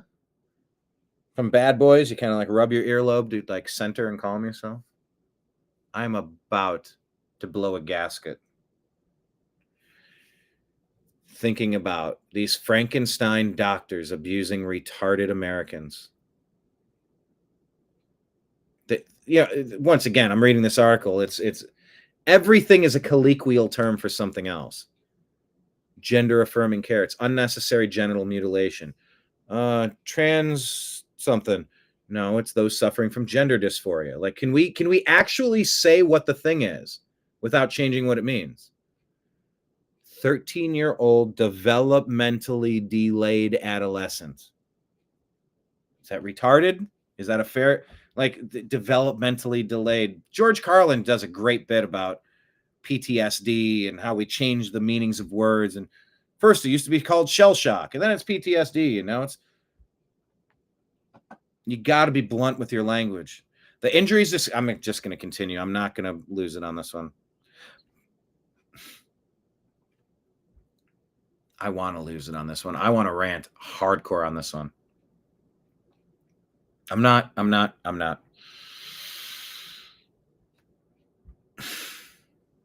As if touching a kid wasn't bad enough. Touching a retarded kid? You just.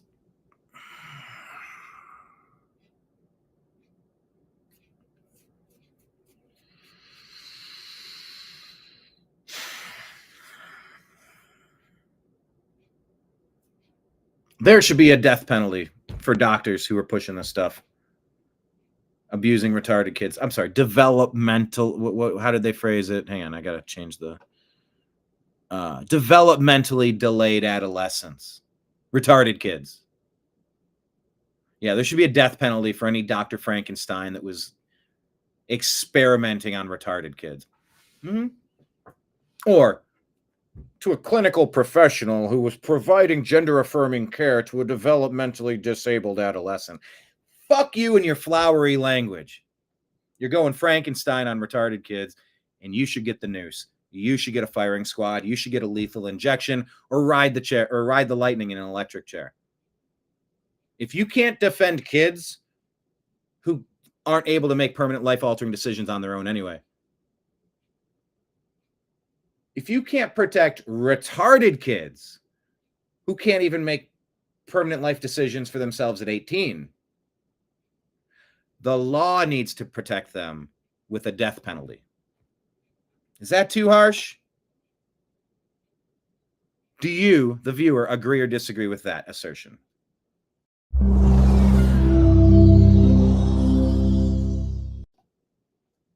Am I turning red?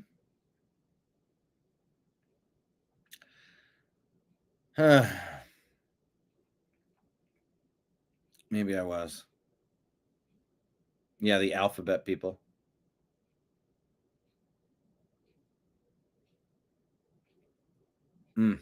Okay.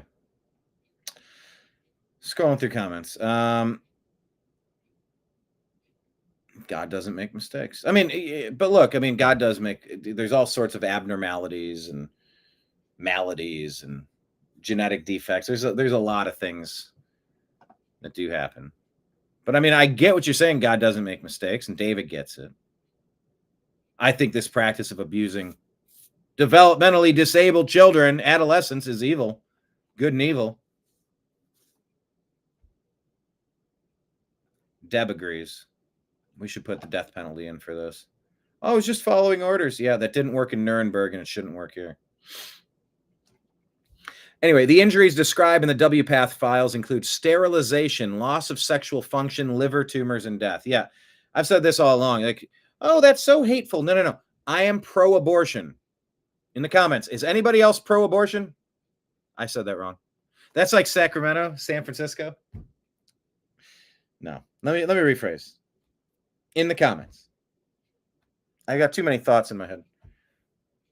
Pro-orgasm, very different. I'm pro-orgasm. Most people have that ability. It's free. It's one of the best feelings on earth. I don't want to take that away from anybody. I'm pro-orgasm. They lost their sexual function. They become sterilized. They get liver tumors and die. A lifetime of cleaning these. I'm not getting into it. I'm pro-orgasm. But these people who were Frankensteined upon have been sterilized, lost sexual function, got liver tumors, and died. WPATH members indicate repeatedly they know that many children and their parents don't understand the effects that puberty blockers, hormones, and surgeries will have on their bodies. Yeah, you're permanently wrecking yourself. And yet they continue to perform and advocate for gender medicine. The WPATH files prove that gender medicine is comprised of unregulated and pseudoscientific experiments on kids, adolescents, and vulnerable adults. All right. Thank you, Supreme Court. Joey Manarino reminding us that Andrew Cuomo killed 15,000 senior citizens in New York, but communism will kill even more. The Democrat Party is a death cult. Do you agree or disagree that the Democrat Party is a death cult? I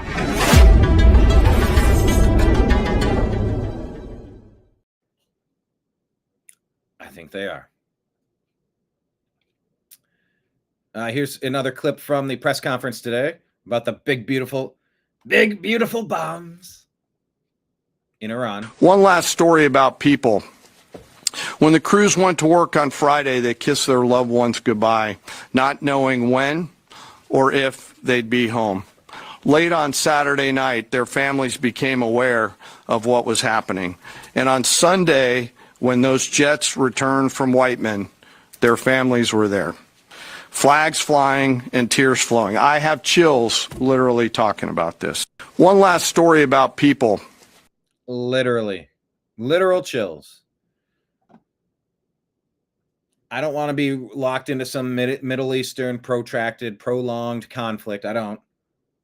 And I'm certainly not sad that Iran had their nuclear facilities wiped out. I'm not sad about that at all, because they've been threatening that for a long time. All right, here's from the 5. Let's talk about what's going to happen in New York. My advice is flee blue cities, flee blue states. The youngsters seem to believe that real socialism has never been tried. And they would like to try it now. What say you? I say talk to my family who fled the communist Soviets from Romania. By the way, if you scroll back, I got a picture with Kennedy, and I got a picture with Lisa Loeb. With their prominent glasses, they could be sisters or cousins. I talked with Kennedy in Cleveland. I don't know if I got an interview with her. I might have just grabbed a quick picture. But if you scroll back on our Instagram feed to 2016, you might see a photo with myself and Kennedy. Who knew Kennedy would be on Fox News and having decent libertarian takes? In the 40s. Socialism has been tried, and it has failed, and it has failed utterly everywhere. And it is a cruel institution with which to shackle citizens. And that's exactly what he's selling. He's not hiding what he's selling, but he does it in such a way, it's so slick and polished. It's like a teaser episode of Love Island. And of course, millennials get on board with this because they're sold something that Eric Adams has called snake oil. And it's much worse than that. You know, look back at the de Blasio era where taxes were high. There was a proliferation of mentally ill homeless people all over New York City. This is going to be worse than that because his contempt for the police is actually greater than Bill de Blasio's, if you can fathom that. And he has told you all the things that he despises, including a free market. You know, try going to the post office in a city as big as New York. Look how that's run. Imagine a grocery store run by the city. It would be a hellhole. And that's just one of a number of things that you can list off, you know, not to mention his. We're gonna have to take a little bit of umbrage with the term urine-soaked hellhole. Can you change that to pee-pee-soaked heckhole?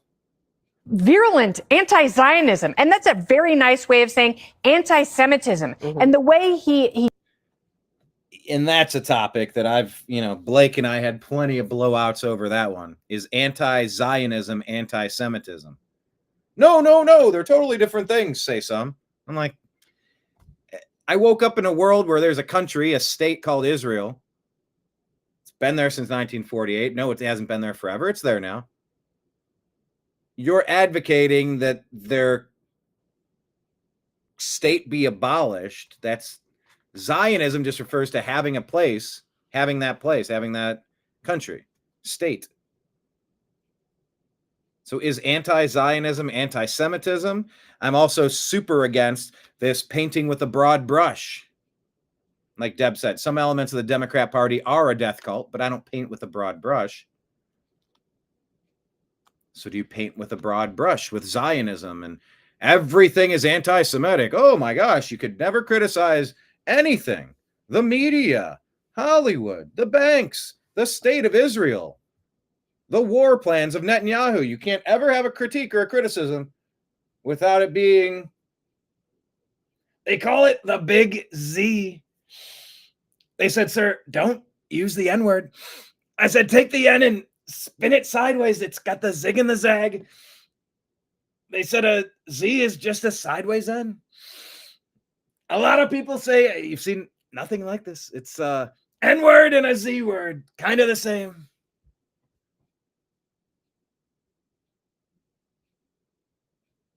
So stupid.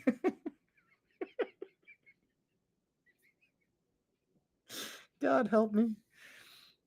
Anyway, I was just taking umbrage with that one point there with anti-Zionism is just anti-Semitism, intifada, shaking Israel out of the Middle East and into the river, from the river to the sea, wipe them out completely. Like, no, they're not saying that. They just mean something else. What do you think they mean then? Because that's exactly what they mean.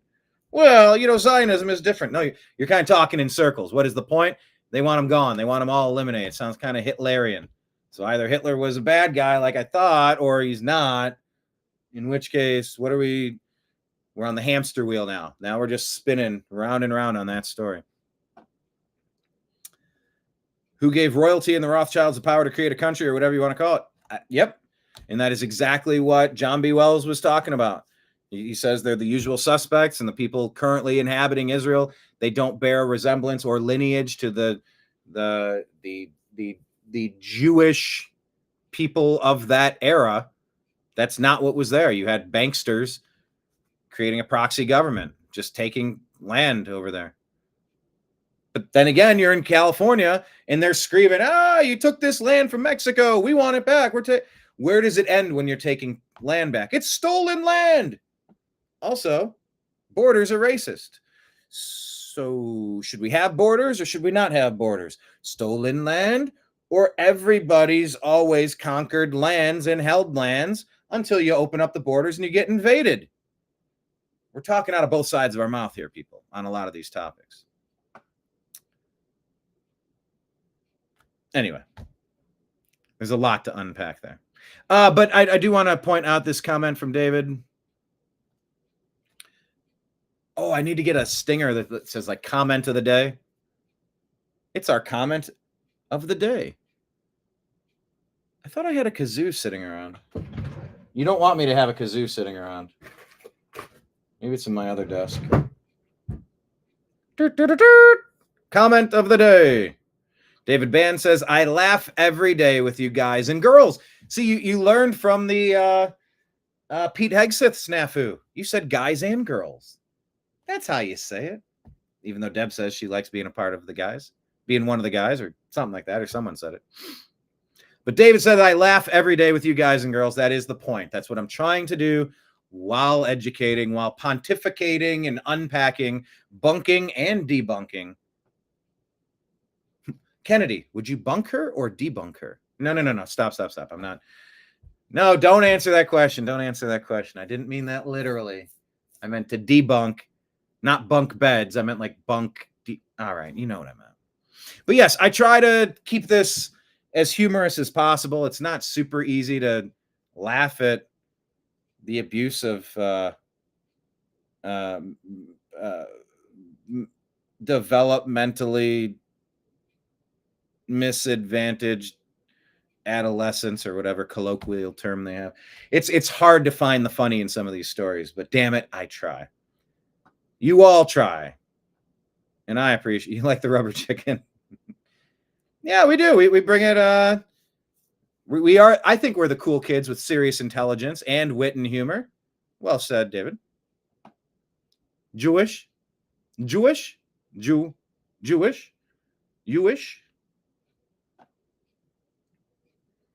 Wait, did I misquote Deb again?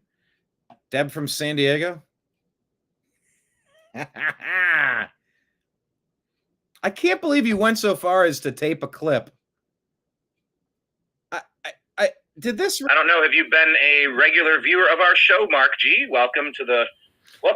Mark G? Belly on up. Pull your chair up to the bar here. Oh, Mark G, where are you watching us from today? We have Deb up in San Francisco, David Bann in Ontario, Bella's chance in. I don't know. You went so far as to make that a thing. Maybe forever from now forward, you'll be Deb from San Fran. You're the one that did it. You're the one that called attention to it. It's called the Streisand effect. She didn't like paparazzi, like taking pictures of her property. So she sued somebody. So in the process of suing, now everybody wanted to see the property. So she had 100 times worse of a situation. Whereas if she just kind of let it go, it would have went whatever. Like, you're Bette Midler. You're not. Was it Bette Midler? Anyway. All right, back to Kennedy. Debunk or bunk? No, don't answer that. He twists words so offensively to suit himself and his agenda, which is... It's Kennedy from MTV. Looking like a Katy Perry cousin. Is scary at best, but deeply racist at its worst. The youngsters seem to believe that real socialism has never been tried. Yeah. Sack socialism button. I wonder if they'll know what sack means. Don't say it, Kenneth. Don't say it. We know what sack means.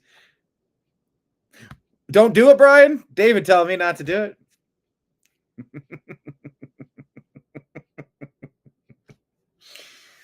Moving on to the next story. But yeah, New York is in trouble. Flee blue cities, flee blue states. Gateway pundit reporting President Trump has sued all 15 federal judges in Maryland over their unlawful practice of issuing automatic injunctions to stop deportations of criminal aliens. So, do we agree or disagree with that?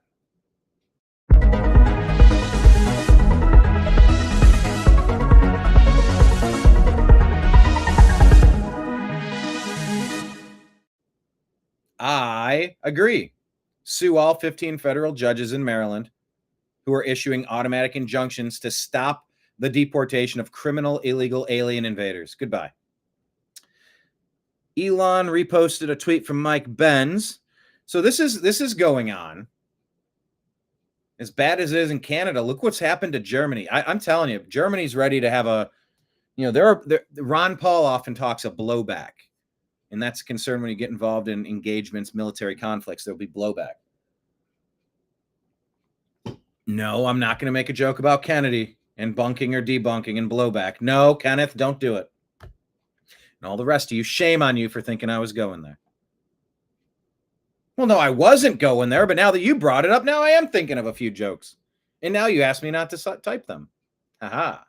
Always one step ahead, that Brian. Anyway, Mike Benz says okay, I'm going to go backward. Eva Vlardingerbroek says in a nationwide raid, 170 German citizens had their houses searched and their devices confiscated this morning. Why? Because they posted social media posts containing hate speech or because they insulted a politician.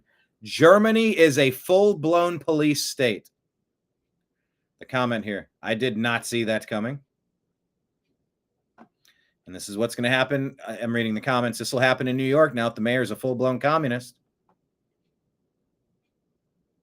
Look at what's happening in New York and Minnesota. We can't be a United States if the government's being overtaken by radical Islamists. Don't think for a minute this can't happen in the U.S. People underestimate how fast these things become law once the groundwork has been laid. The time to panic was 10 years ago. Now it's just damage control and becoming so absolutely independent from anything that can be controlled. Land, food, water, safety are the priority. Mike Benz reacts to that and says the sheer scale of Germany's assault on freedom of speech online is something that it's hard for Americans to even process. No, it's not hard for me. My entire career has been taken from me by Google, YouTube, Facebook, Instagram, Meta. They refuse to lift the bans on my channel growth. They refuse to get it back to the days where we were growing. We had a lot of people watching our videos. You guys are regulars, and it's hard for you to even find when we're going live. It's hard to even hit the thumbs up button that magically doesn't work on my channel, let alone grow and make advertising revenue so that I can keep the fucking lights on. I still do this as a labor of love so that if I meet my maker at the end of this and it says, Brian, what did you do on earth to make society a better place? I'll say, I don't know if it made a difference, but I tried to talk about current events so that we could all have better takes, better information, we can hear better arguments. We can consider other viewpoints and reach better conclusions together. I tried to make things better for people in my pursuit of covering the news. I tried. That's what I told John McAfee. I don't know if it made a difference, but I want to say that I tried. So yeah, it's not hard for me to process the assault on freedom of speech. I've been taking arrows for 15 fucking years. Mike Benz continues, Germany is also the key driver of European Union policy and has the third largest economy in the world. So its clampdown on domestic policies stops Europe-wide change. Beware what they're doing in Germany. President Trump put this out, shared on Real America's Voice. Rumor is that the failing New York Times and fake news CNN will be firing the reporters who made up the fake stories on the Iran nuclear sites because they got it so wrong. Let's see what happens.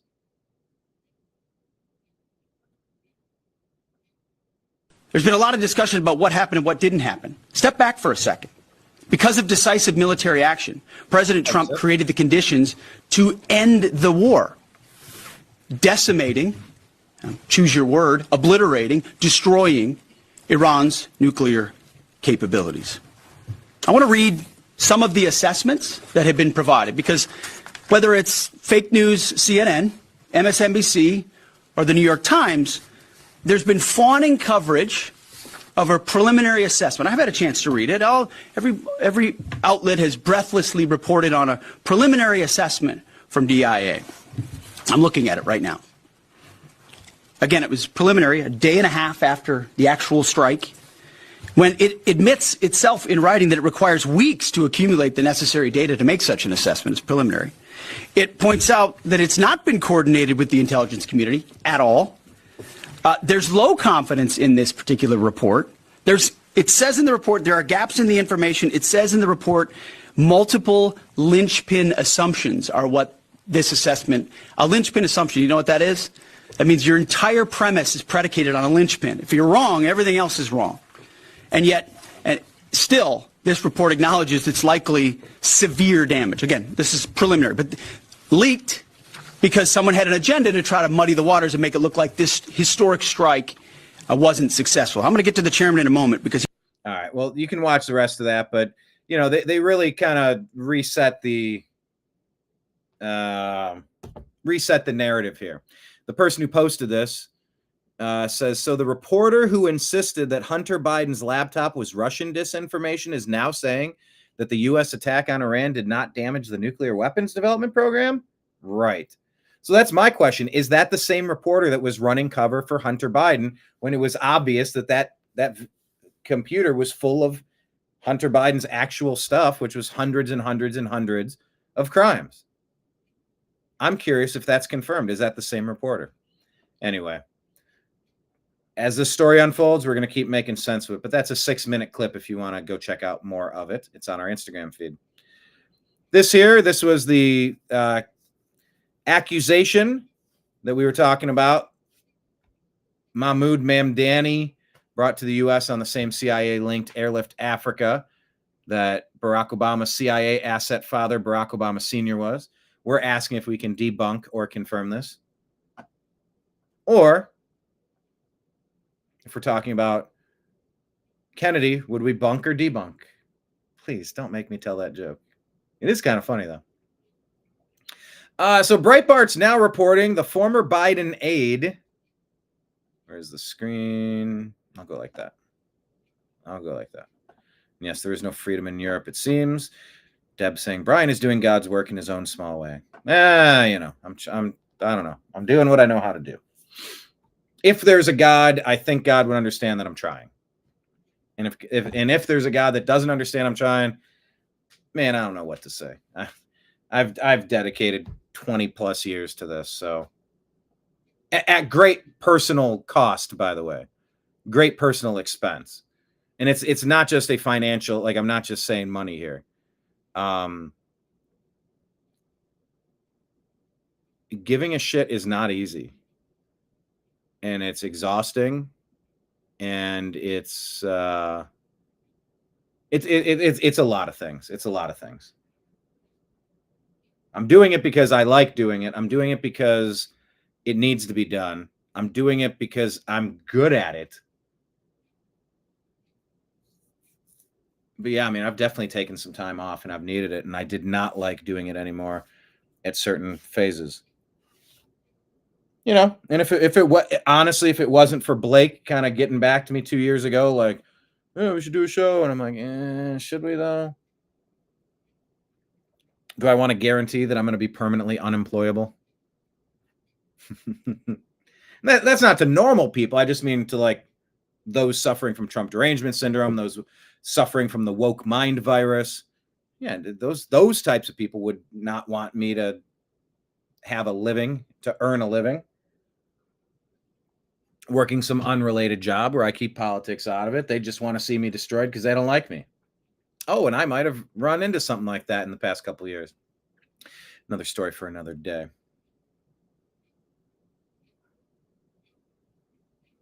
All right.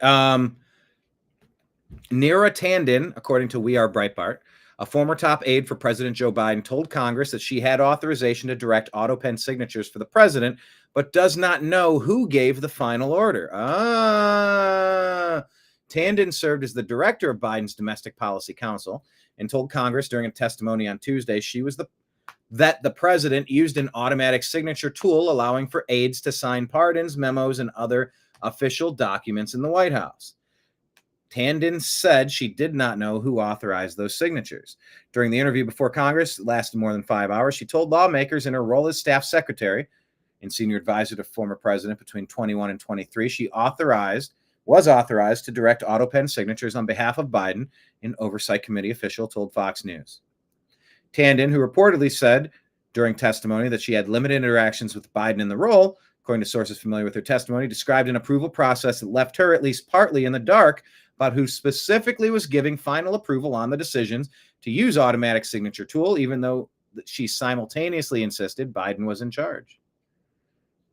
She reportedly testified that to get approval for the use of the auto pen signatures, she would send decision memos to members of Biden's inner circle. However, she added that she was not aware of what actions or approvals took place between the time she sent the decision memo and the time she received it back with the necessary approval, according to a source familiar.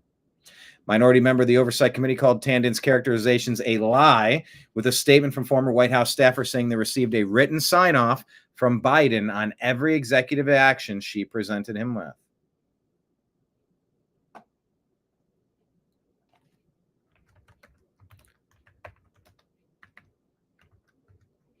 So there's a treason button I'm leaving and an indict.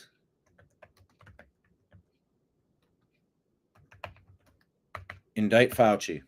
Let's undo this auto pen mess and indict Fauci. There you go. Charlie Kirk talking about the 6-3 Planned Parenthood ruling. Huge breakthrough for the cause of life. Planned Parenthood should absolutely not receive a dime of taxpayer money.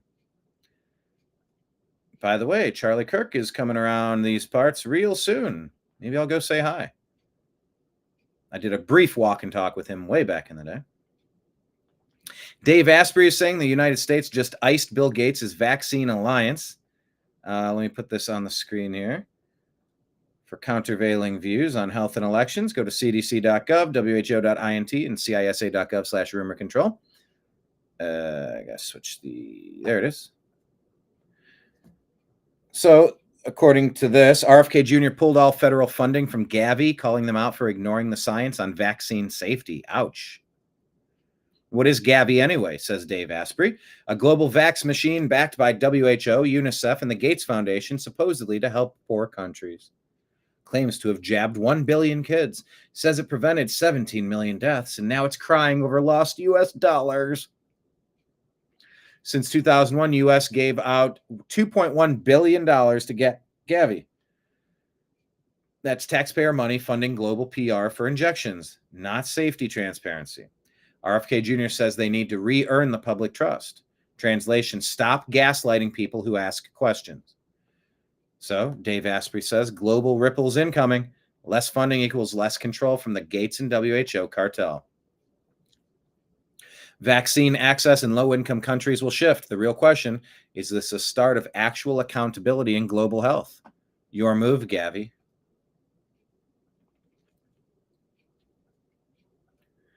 White House released this. Can it click?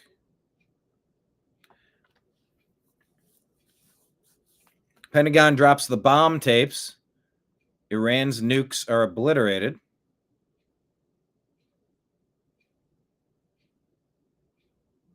Whoa. Watching this video here.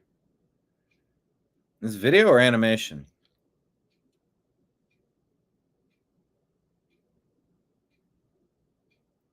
They just drop straight into the earth. I'm watching this for the first time with you. There's no sound. But this is a GBU 57 MOP test, MOP test.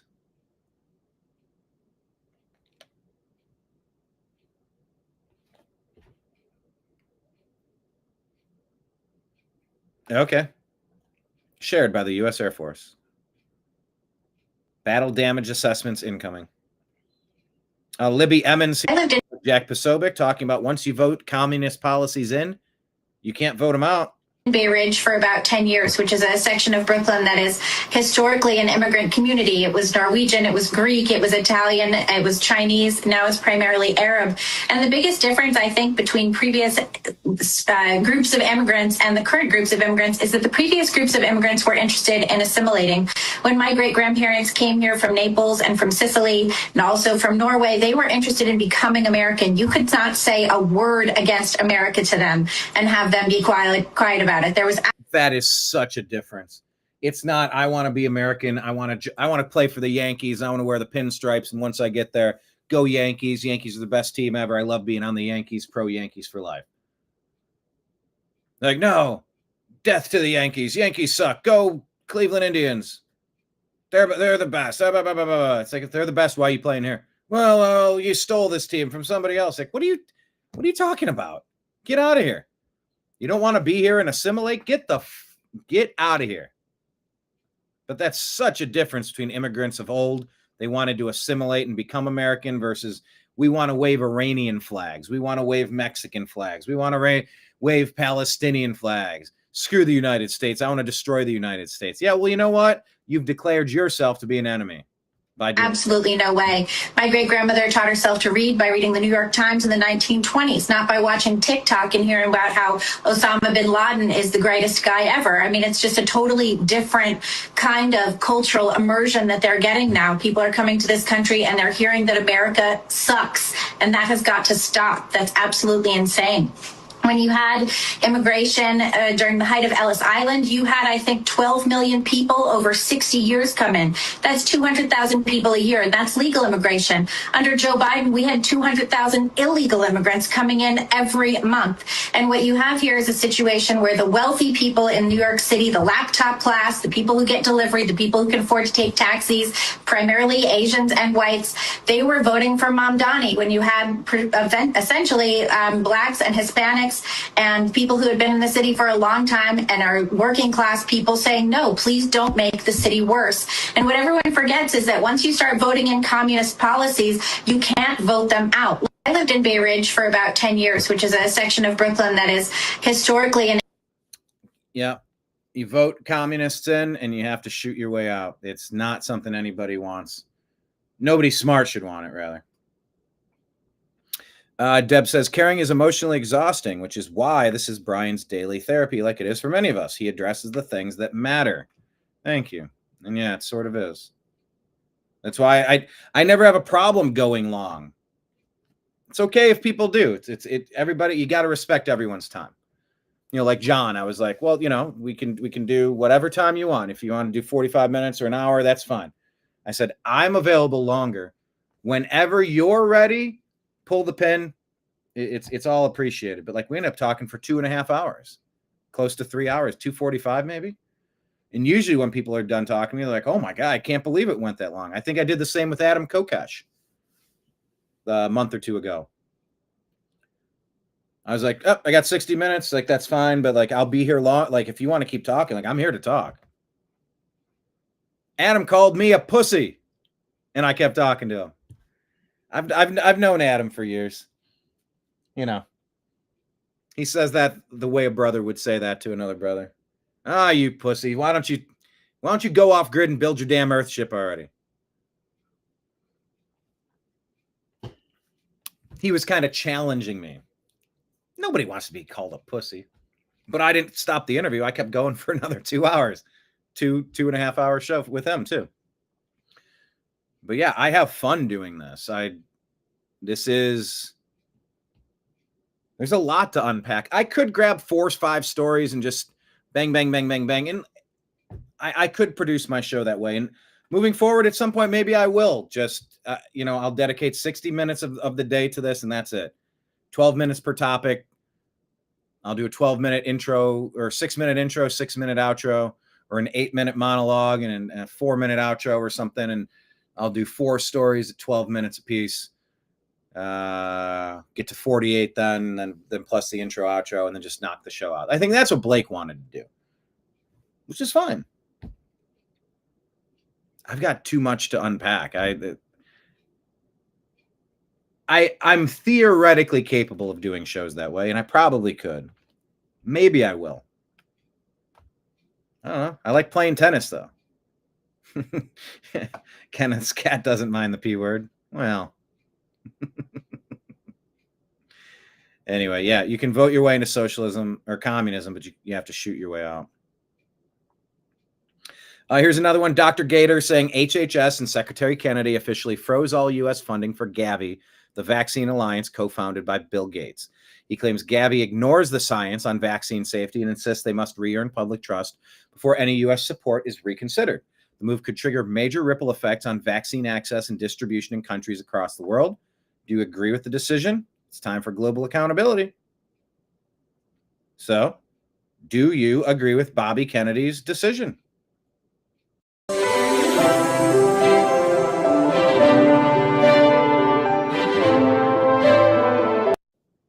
I agree. I don't think they've been doing a good job at all. I'm disgusted by what's been happening, and I demand justice. Hey, rapper Azalea Banks. I am a fan of her now.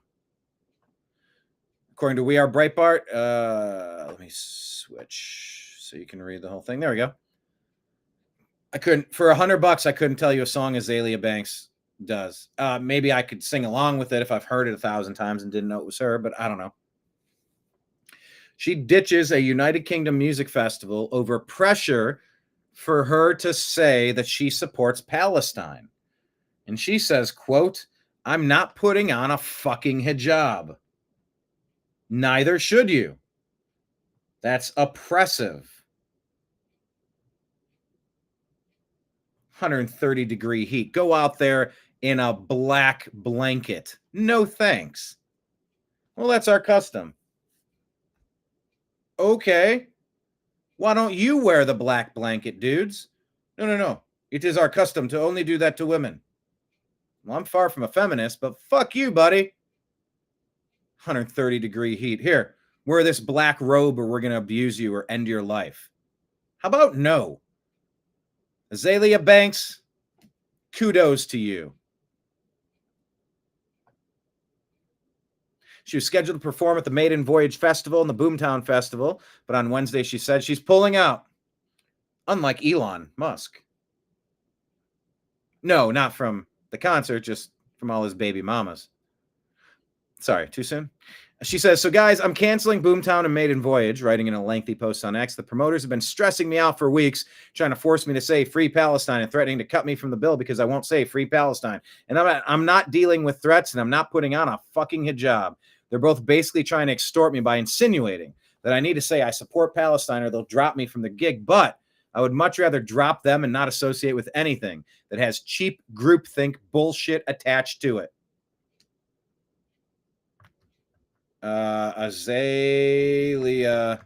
Banks is a hero button. Takes a lot to stand up and do the right thing. She's a damn hero. I don't know what she sings.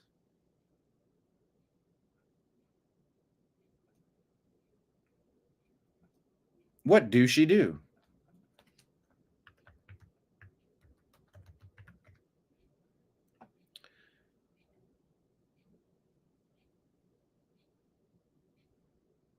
$249 million views. That's a lot of views. 212 is her song. I don't recognize this song.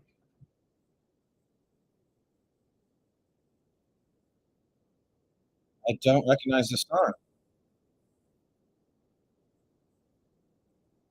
I don't know that song. All right. Well, you heard a little bit of it, but, you know, bravo to her. Yeah, they really seem to like abusing women there. So who are the real feminists?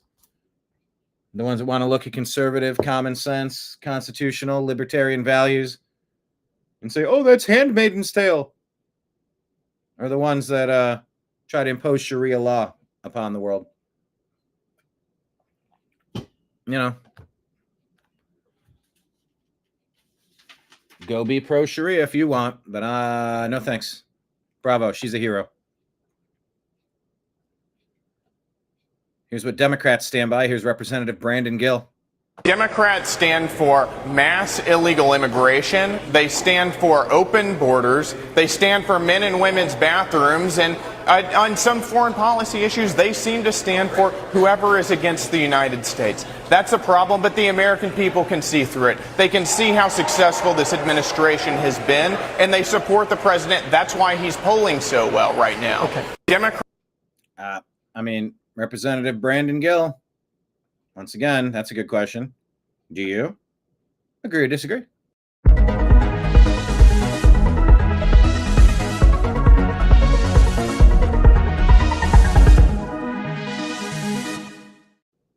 I agree. Well stated. Sean Farash says, Dear liberals leaving New York City, Tennessee is boring. There are too many Republicans. You can't chop your kids' genitals off. The taxes are too low. Too many people have guns. School choice is a statewide priority. You'd hate it here. Stay away. I'll say the same about Kentucky. Danielle D'Souza Gill is saying, rapper 50 Cent just spoke out against Democrat New York City mayoral candidate Zoran, saying he'll buy him a one-way ticket out of New York. I'm not feeling this plan. I'll give him a one-way ticket out of New York. I'm telling Trump what he said too. End quote. Even celebrities are done with the left. Earl Jacoby says a majority of college graduates voted for Zoran. Most without a degree voted for Cuomo. This election confirms what we already know. American universities have become Marxist indoctrination centers. Do you agree or disagree with that?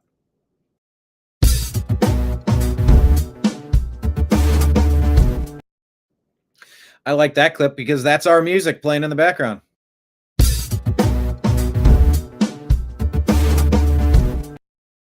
Trying to find out why it's so slow, though. That's a song. Was that the song called One More Moon? Something my brother put together. Yeah, I'm a steward of my brother's music at this point. When I say we, I'll colloquially mean music I co-wrote and contributed to and recorded and performed, and the music that my brother did all those things to as well. Someone's got to keep it going, right? Yeah, indoctrination centers, Marxist indoctrination centers, agreed. Being Libertarian says 99% of the U.S. financial system could be fixed if these 5 things were done immediately. Withdraw from NATO, end the Fed, cut foreign aid, cut all of it, end foreign lobbying, bring the troops home, and make it America first. Sounds good to me.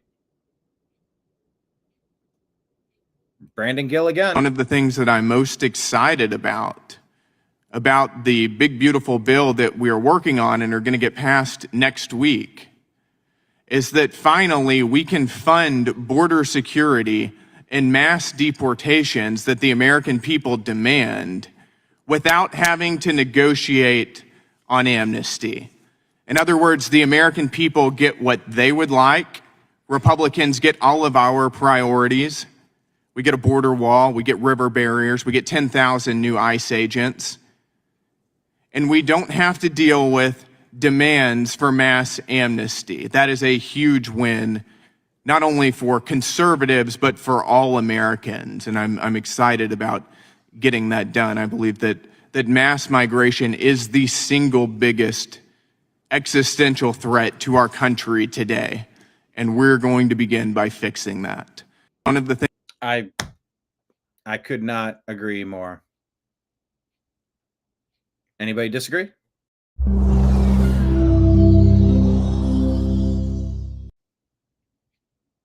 So yeah, I'm going to go ahead and agree. All right, let's bounce over to X and buzz through what's happening in the news. Please check out our show with John B. Wells.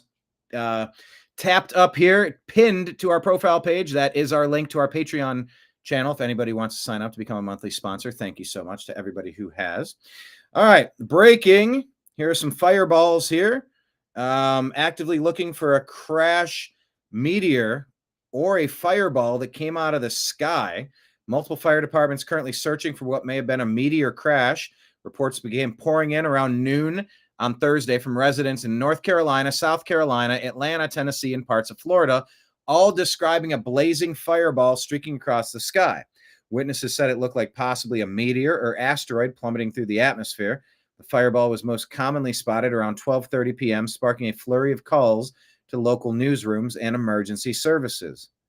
People, Is this an attack? The United States has been messing around in Ukraine, messing around in Israel, messing around in Iran. Is this an attack? Were we hit with a biological weapon? I don't know. Possible meteor over the southeastern United States this morning, seen over a wide variety of states. No reports of damage. This video won't play. This one will. There it is, coming down. Right here on the right side. Here's another one. I think this is the same video we saw, going straight down. Will that first video play? There's the first. It will not play. It's just loading. Falling meteor was seen from satellite with a brief flash near Atlanta. Oh, that's the flash up here? Right there. Davey says it shook the house. I thought the Iranians were bombing us. So here we go. Let's talk about Speaker Thune. Geez, we had a fresh guest in the chat, and I didn't even address his main issue till 2.5 hours into the show. My bad, dude. Maybe next time I get someone asking about a specific story, I'll just jump right to it and give you what you want and then peel back to the rest of it. Connie Huff. I don't know Connie Huff in our Facebook group. Where's she at?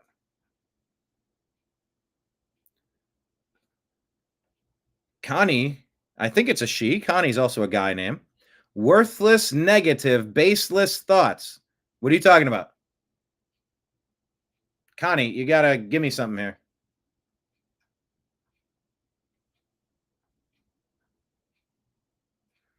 Deb, I'm not saying it was aliens, but...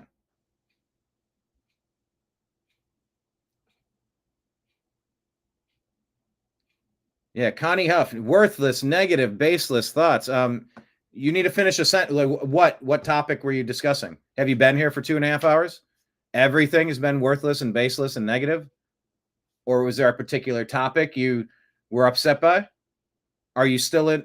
Connie Huff, are you still listening? Can you please take your comment of 4 words into a sentence that makes sense? I don't know what you're referencing.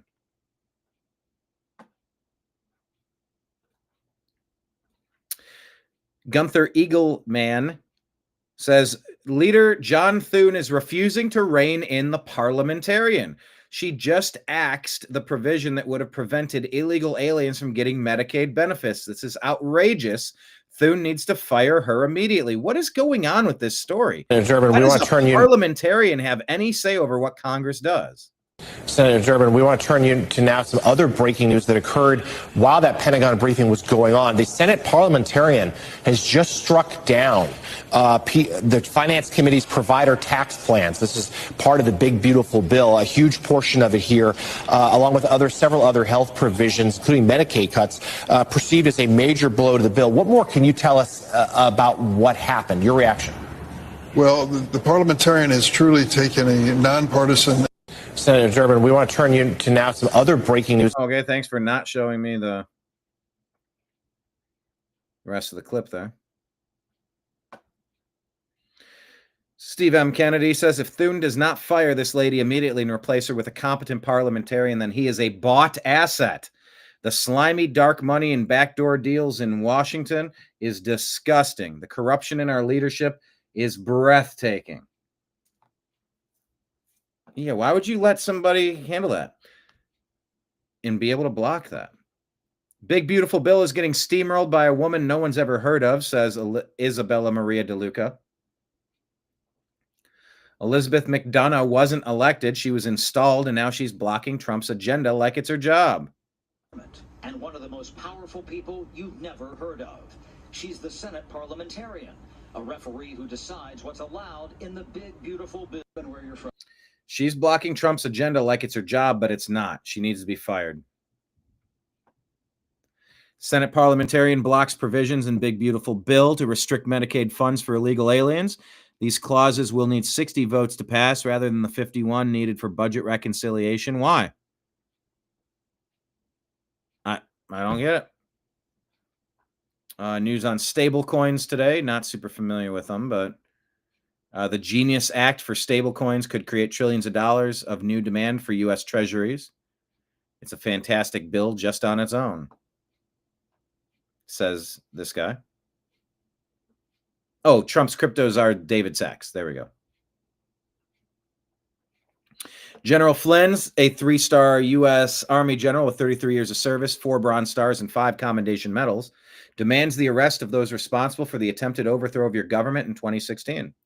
We cannot move forward unless people are held accountable. They all know who I'm talking about. You know who I'm talking about. Start with Obama and work your way down. Obama, Brennan, Clapper, Comey, Rice, McCabe, Rosenstein, Strzok, Clinton, Jarrett, Rhodes, Carlin. The outgoing administration under Barack H. Obama committed treason. They committed a conspiracy to overthrow the United States government, and it hasn't stopped. And we will not move forward. So keep that in mind.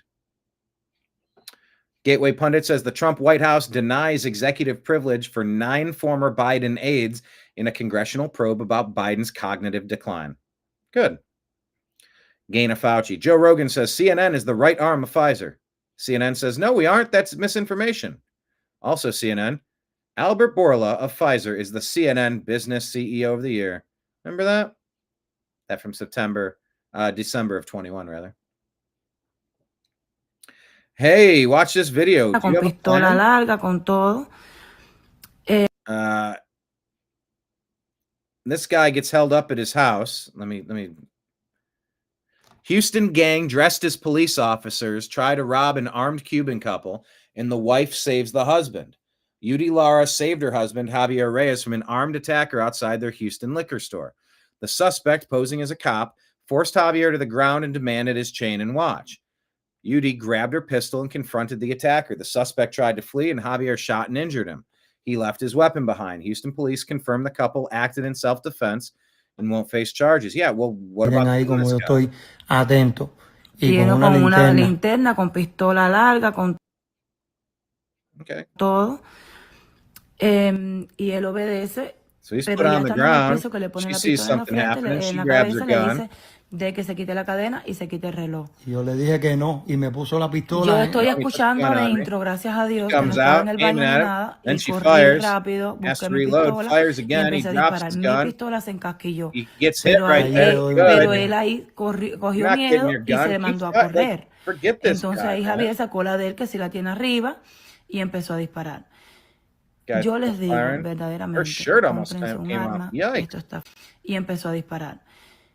Yo les digo verdaderamente, Sorry, corran why did I arriba, watch that part y twice? empezó a disparar. Yeah, I heard. Yo les digo Okay, that was a good save. cómprense What un wa- arma. There you go. Here's a question for the group. What was the better save? Let me go full screen here. What's the better save in this video? Her coming out to save her man. Pero él ahí cogió miedo y se mandó a correr. Bang, bang, Entonces bang, ahí you Javier bad sacó la guys. de él, But que right si la tiene here, arriba, y empezó she lets a go, disparar. and she's barely able to save her puppies from. Yo les digo verdaderamente, cómprense un arma. That's a heck of a shirt. I mean, it's barely covering her. They're like coveralls or something. So what was the most impressive save? Keeping her girls inside of that shirt or saving Yo her les man digo from verdaderamente, certain death? cómprense un arma. Esto está feo. Esto es una banda que se está dedicando a asaltar con chaleco y todo de la policía. Y Se you hacen don't leave the pasar gun por there, you grab it and policía. Y no andan uno Yeah, solo take it. porque yo seguía disparando que Judy lo que no oía era eso. Don't put your Y yo le fingerprints recuerdo la on it. pistola que Grab se le it with cayó, the- que el del otro carro decía que le dispararan a ella. fell right out of his Disparen shoes. en Oh, shoot that man. bitch, dispárenle esa puta. Y era otro carro que había, pero cuando me vieron tirando tiros Puta. I know what that means. por todos lados, que hasta el camino. So look, the point of this video is stay frosty, have a plan. Be prepared. Rasmussen report says the Maricopa EMS has a compiler installed that provides the ability to modify and create executable files and drivers on the fly that could be used to alter election results without detection.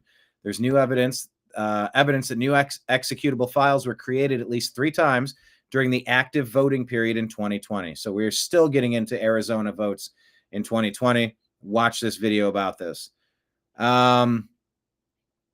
Yeah, this woman says she has to, well, I'll just let her talk. Speaking of being prepared.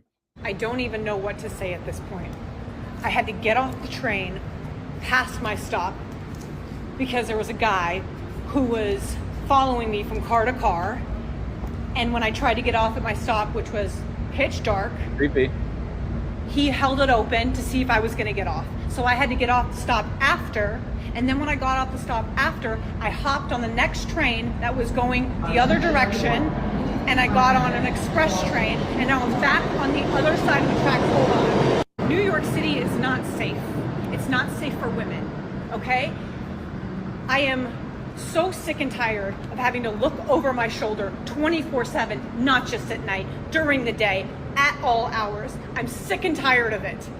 Flee blue cities, flee blue states. I left California. I left Los Angeles. Oh, I felt the same way in my hood.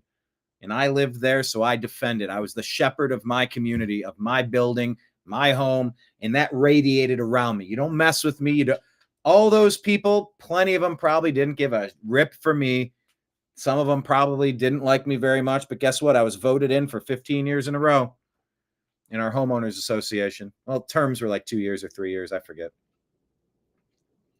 But that was my community. Yeah, New York pity, not New York City.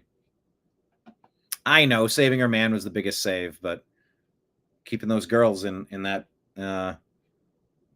one-piece jumper tube top, that was almost equally impressive. Yeah, flee blue cities, flee blue states. They don't arrest their criminally ill.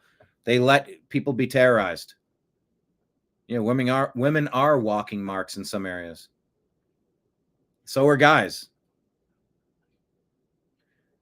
Yeah, Concord, Allahu Akbar in New York City.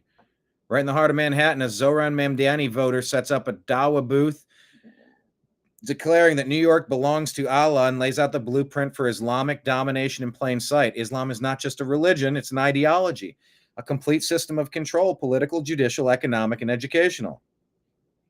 All other ideologies, Christianity, Judaism, Hinduism, Buddhism, secularism, democracy, are evil and bound for hellfire. This isn't preaching, it's a warning shot. I'll tell you, they tell you who they are, so believe it. This is Sharia supremacy, unapologetic, unfiltered, and unfolding in your streets. And it's precisely what Zohran and his Islamic allies are ushering in. They're not integrating, they're infiltrating. They don't want to coexist, they want to replace. 9/11 was just the opening act. Now they're coming through the front door with voter rolls and campaign flyers. The Trojan horse isn't coming, it's already here, and it's draped in a crescent flag. System is the only solution and alternative in all the other religions. Christianity, Judaism. Anyway, watch that video if you want. There's more, but I'm out of time for today's show. Remember I said I was going to do a quick show? Didn't do that. But I am tapping out for now, and I'll be back tomorrow. Roughly the same time. Maybe 10 or 11. We'll see if I can get started a little earlier. But thank you to everybody watching today. And link up with us in all the places, because our news is nonstop. We'll put things out on different platforms all day long. Make sure you follow the New American Media on Instagram, Facebook, Truth Social, Rumble, Odysee, Twitch, Kick, DLive, and YouTube. Telegram and Signal at TNAM and TNAM Chat. On X at American_Media_. And our podcast on Spotify and Apple is the Agree to Disagree Show. Donation links are on Patreon at the New American Media, Venmo and Cash App at BrianEngelman, and PayPal at Fuzz Installments. Deb says, I'm not fleeing my state of California. Sacramento is the capital. There's work to do here.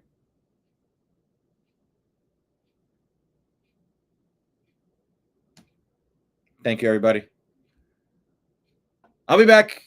I got one final movie to watch, and then I got stuff to mail out, and I got a million other things to get to work on. So I will talk to you in a few. I appreciate you. I love you. Talk to you again soon. Take care and peace out.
your guide to the truth.